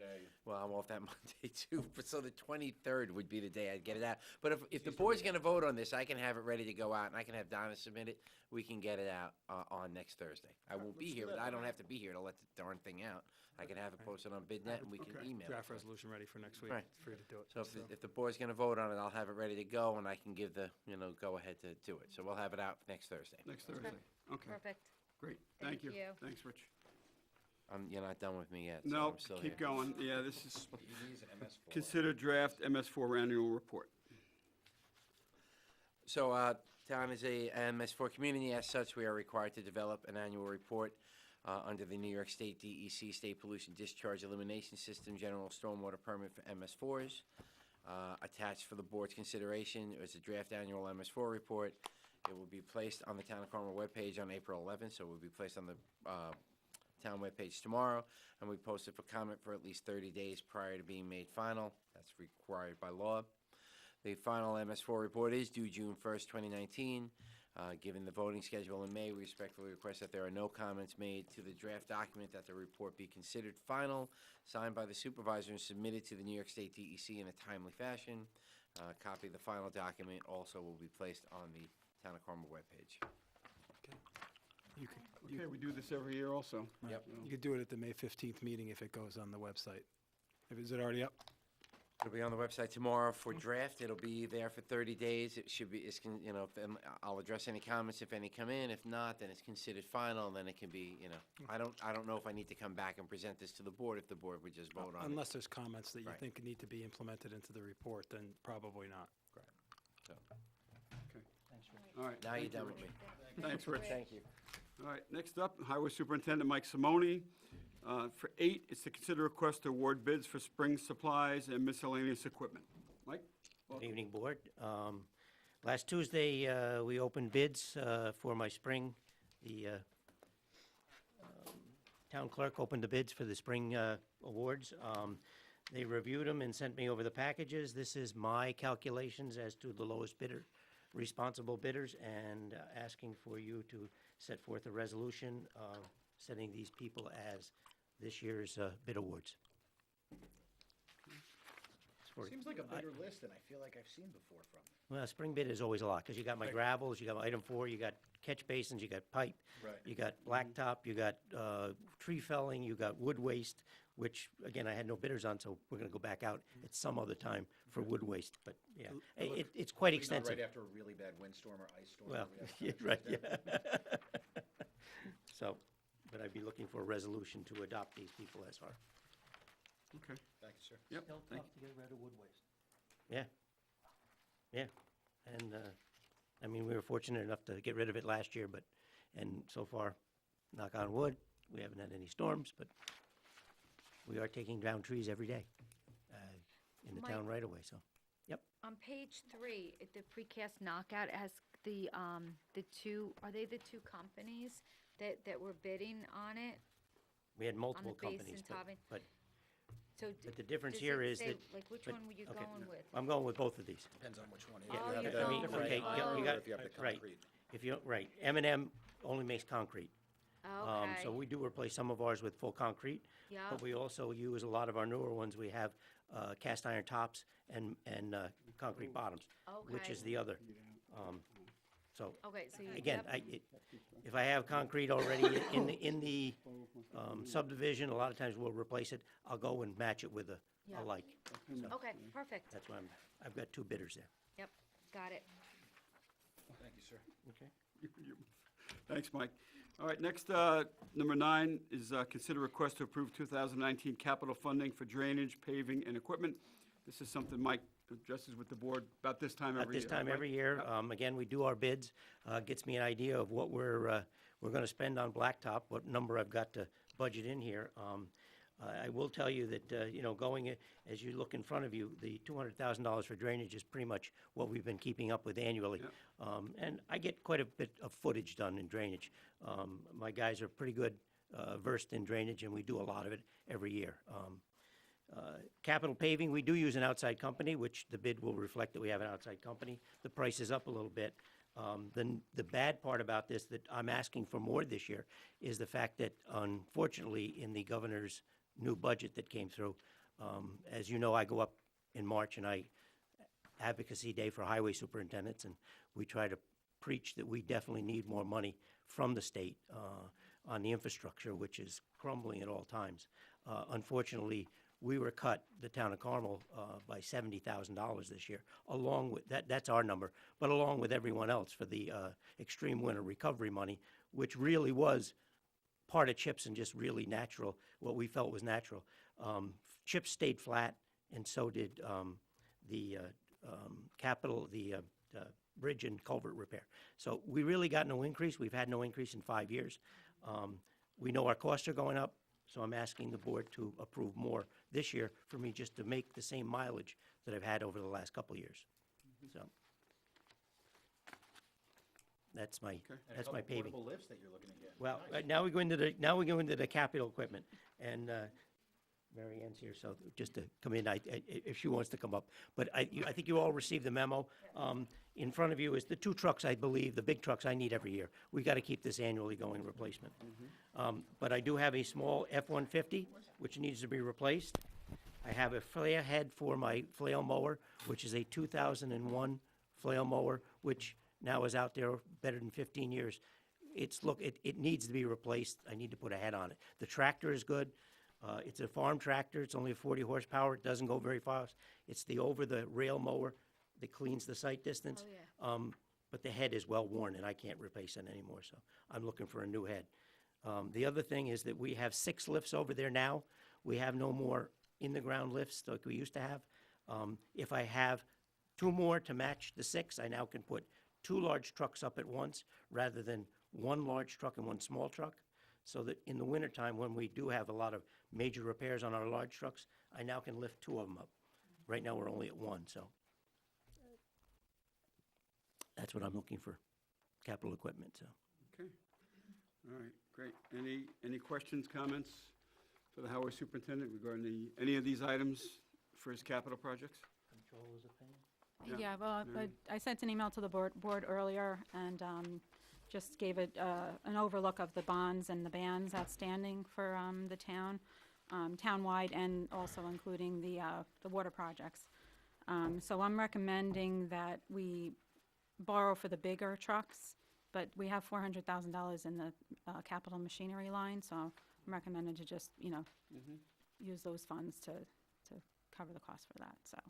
And then I can contact, between Greg and myself, we can contact bond counsel and get the bond resolutions for the paving for 200, the drainage for 200, paving for $1 million, and the equipment we would do, I guess, 550, because that would include, well, it's 533, but I'll get the resolution for 550.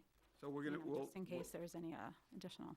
we'll pay for the Ford 550 lowboy, for Right. 70,000. Yep. The flail head, 15, New Hollow mower, 15,000, and the portable lift for 66, out of our savings? yes, Okay. yes, yep, out of Okay. the fund balance. The fund yeah, balance, yeah. yeah. So we'll have to do a budget revision, moving the money from the fund balance to cover those costs, but you'll have to go out for bids for them anyway, so, Right. so. Thanks, Mary Ann. Okay, good. Thank you, Mary Ann. Yep. Thanks, Mike. Perfect, Okay. thank you. Thank you. Okay. Okay, that concludes the work session agenda items for this evening. Is there anybody here that would like to come up and comment on the agenda items only at this time? Come on up. Okay, there being none. Who's on me?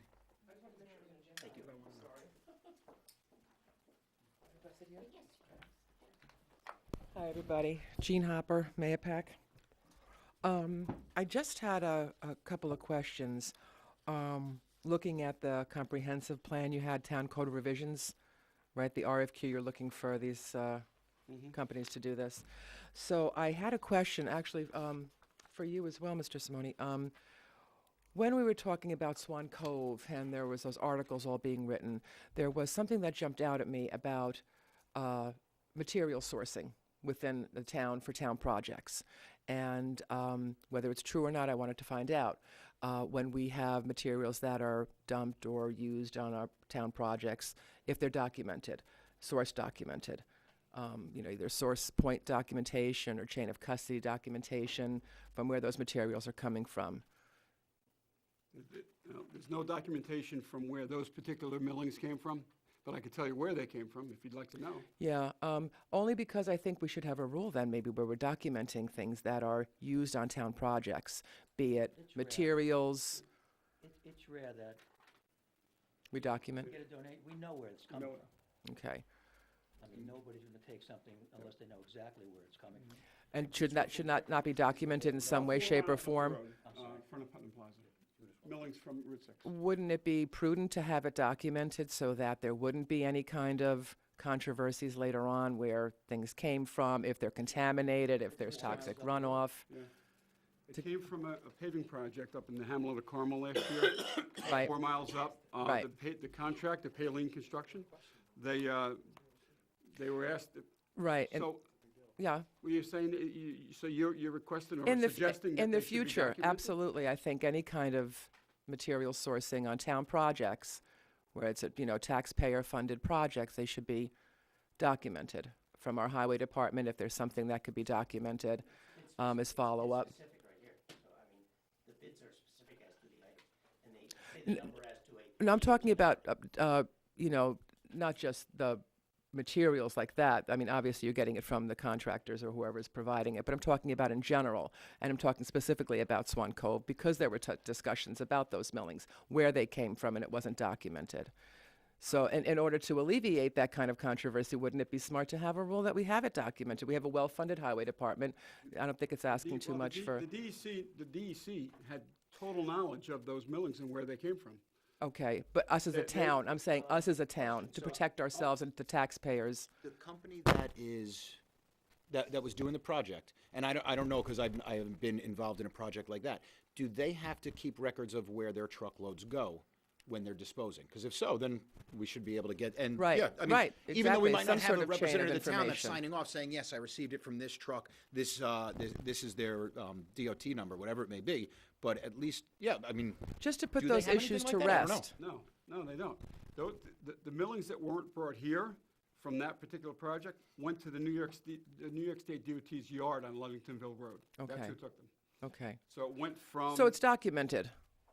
I mean, No. there's No, information. no, well, Well, not in the town of Carmel. No. not in the town, no. Not in the No, there's town. no- I'm just saying any kind of dumping that we have in the future, wherever the source is coming from, doesn't necessarily have to be materials from Well, it's within not- our it's town. not- it's We not- don't deal really with dumping, we dealt Or with. fill, or We dealt with a gift wood chips, from the county.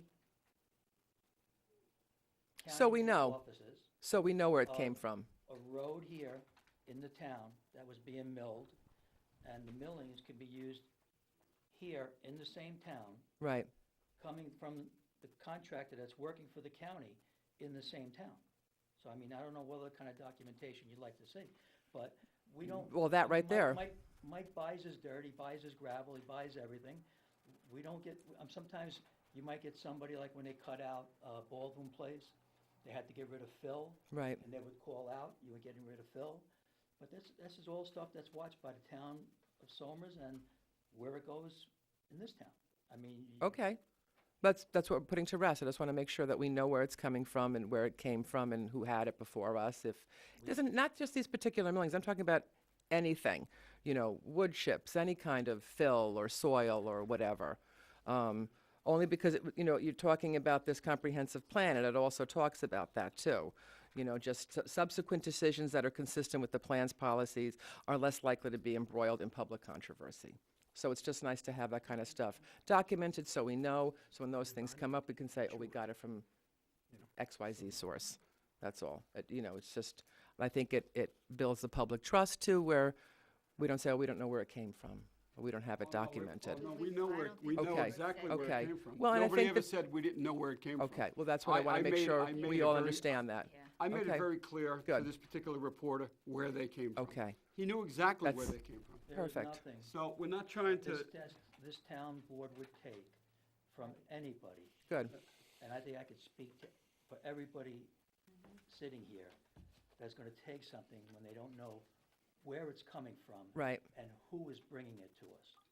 Because it's important. People want to know that the town has their best interest in their health issues, so that it can't come back and we're saying it's Always have and we toxic always runoff will. or, okay, just wanted to make sure and Gene, about that. just let me mention this since you brought it up. The way this particular reporter, because you mentioned Swan Cove, the way he described those millings and how they were put there, I take exception to that.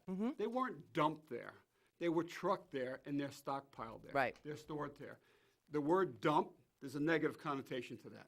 We all know that, dump. So people use, he dumped Right. it here. But it made the story sound nice though. But that's not exactly the way I would have described it or Right. or the members of the public would describe it. That we need to share that with the public and let the taxpayers know that this is not what happened, that we know where materials are coming from, that, Oh, we've tried. okay. I've tried. Well, we're saying it now. That's why I bring this up, to make sure I've that we tried as know early as this week. that we're material sourcing all our materials that we're using on Okay. any kind of public project. That's it. I think that's all I had. Thank you. Thank you. We're going to go to Jeannie, we're going to go to new business now. Did you have anything for the open forum? No. Okay. All right, you're welcome. Is there anybody else here for new business, open forum portion of the meeting? We'll go right to that. Anybody? Okay. There being none, does the board have any announcements, questions, comments? I think it's this weekend, right? Yeah, it is. Yeah, yes. This weekend, if you have kids, get them out early, 11 a.m. Yeah. Get them out early. Okay. Okay, the Town of Carmel Recreation and Parks Department annual egg hunt is, hop on over to our annual egg hunt on Saturday, April 13th. That's this Saturday. DJ pictures with the bunny and lots of eggs with tickets for special prizes. Don't forget your baskets. The Mapac Rotary, you gonna go this year, Sue? You gonna be there? This is the first year I am missing it. You gonna miss it? Darn. All right. The Mahopac Rotary Club will be serving lunch from 11 a.m. to 12 p.m., hot dogs, cookies, juice, coffee, etc. The egg hunt will start at 12 noon sharp on the Mahopac High School turf field. This is a free event for Town of Carmel residents only. For more information, visit our website at www.carmelny.org/recreation or follow us on Facebook at Carmel Recreation. Hydrant flushing. For Water Districts 2, 3, and 12 by Infomark will begin on April 15th, 2019. For a schedule of dates for each road, please refer to the Town of Carmel website homepage or the government channels, Comcast Channel 95, Verizon Channel 24. Consumers may experience the following temporary effects of flushing: fluctuation in pressure, discoloration of water. Laundry should not be washed during this time. This does not present a health hazard. If you have any questions, please contact Infomark at 845-228-0460. Again, Water Districts 2, which is the Hamlet of Carmel, 3 and 12 by Infomark. 3, I believe, is that Lake Secor area, Greg? Okay. And 12 is off of Agro Lane, Jennifer Lane, up that way. So dates for each road, please refer to the Town of Carmel website, homepage, or the government access channel for more information about the hydrant flushing. Town of Carmel Townwide Cleanup and Compliance Week. I've been speaking a lot about this for the past couple of weeks. The date is April 22nd. That's Earth Day, by the way, and through April 28th, 2019. To prove the quality of life, the Town of Carmel is sponsoring a roadside litter cleanup and compliance week, and your help is needed and appreciated. Choose a section of the road for the cleanup. Please let the Highway Department know which street you will be cleaning. Volunteers, and the reason that you need to let them know which street you're going to be cleaning, because you're going to be leaving the bags at the side of the road, on the roadside, so the Highway Department knows where to go to pick these filled orange bags up. Bags are available at the Highway Department. You can call 628-7474 to register for your cleanup. Free orange bags will be available at the Highway Department, and I have a case of orange bags in my office too, so you can either go to the Highway Department or to the Town Hall, to the Supervisor's office to get your orange bags. So that's all I have for that. And I've had a lot of calls. Actually, a gentleman that lives on Croton Falls Road spent last weekend, I think it was a Saturday or Sunday, cleaning up about a quarter-mile section of Croton Falls Road. He pulled fenders off the side of the road, bumpers, other parts of cars that crashed on the McLaughlin turns, pulled them up, left them on the shoulder of the road. He filled 5 bags within about an hour and a half, 2 hours. So there's a lot of debris on the sides of the road that need to be picked up, and we're asking for your help to, to expedite that or to allow that to happen this year. I'll be out there. Susie and I are cleaning up Croton Falls Road from Route 6 to, how far do you want to go down, Sue? Wherever. to Watermelon Hill Road? Firehouse entrance. All right. That's okay. So No. Susie and I, if any of the board members want to join us, will be out there with vests on and orange garbage bags and pickers, and we'll do our part. And we're asking everybody else to do your part too, to help clean up the town. So we appreciate that. Thank you. Kenny, just something real quick. Yeah. The farmer's market for the Recreation Department of the Town of Carmel is gonna be on Sundays now, not on Saturdays. So if you do wanna become a vendor or they're looking for restaurants also to be like a food vendor too. So you can call the Recreation Department, 628-7888. So farmer's market's on Sundays. When you go on the website, they'll have the Vendor application. They'll have the vendor rules, application, the regulations, rules. everything. Information about it. Yeah, the rules, dates, what you need. everything. Yep. Yeah. And April 24th is going to be our work session meeting over at the Carmel Firehouse. Going to be starting at 6 p.m. We're going to have a special work session item that's going to start it off for the Water District 2 discussion. 6 p.m.? Yeah, 6 p.m. April 24th, Carmel Firehouse. Yeah, we're gonna get the message boards out there too. Perfect. To try to get it out. There was an ad in the Courier this week. It didn't say 6 p.m., so it's 6 p.m. Didn't have a time, yeah. We'll get that corrected for next week. Yeah. You, Great. did you already reach out to John? Okay. Mike, did you have anything? No, I had a couple calls from Carmel too on the, Okay, perfect. because it says 6 PM, then 7 PM meeting, and they says, we're never gonna finish, and they're right. Which you- So which you're not going prepare, to, just yeah. prepare for a long evening. Yes. The public, because the 6 o'clock meeting is gonna, It's there's a gonna big go over the presentation from 7. the engineering department, and it's gonna take, Gonna go it's gonna beyond take a 7. while. Oh, without a doubt. It's going to, 3 hours probably. Oh, all right. Keep the Keep a agenda light light. agenda. Yeah, good idea, Rand. Thanks. Okay. Bring coffee. All right, so that concludes we don't have executive session, so we're gonna close the meeting right here, and we'll see everybody next week for town board voting meeting.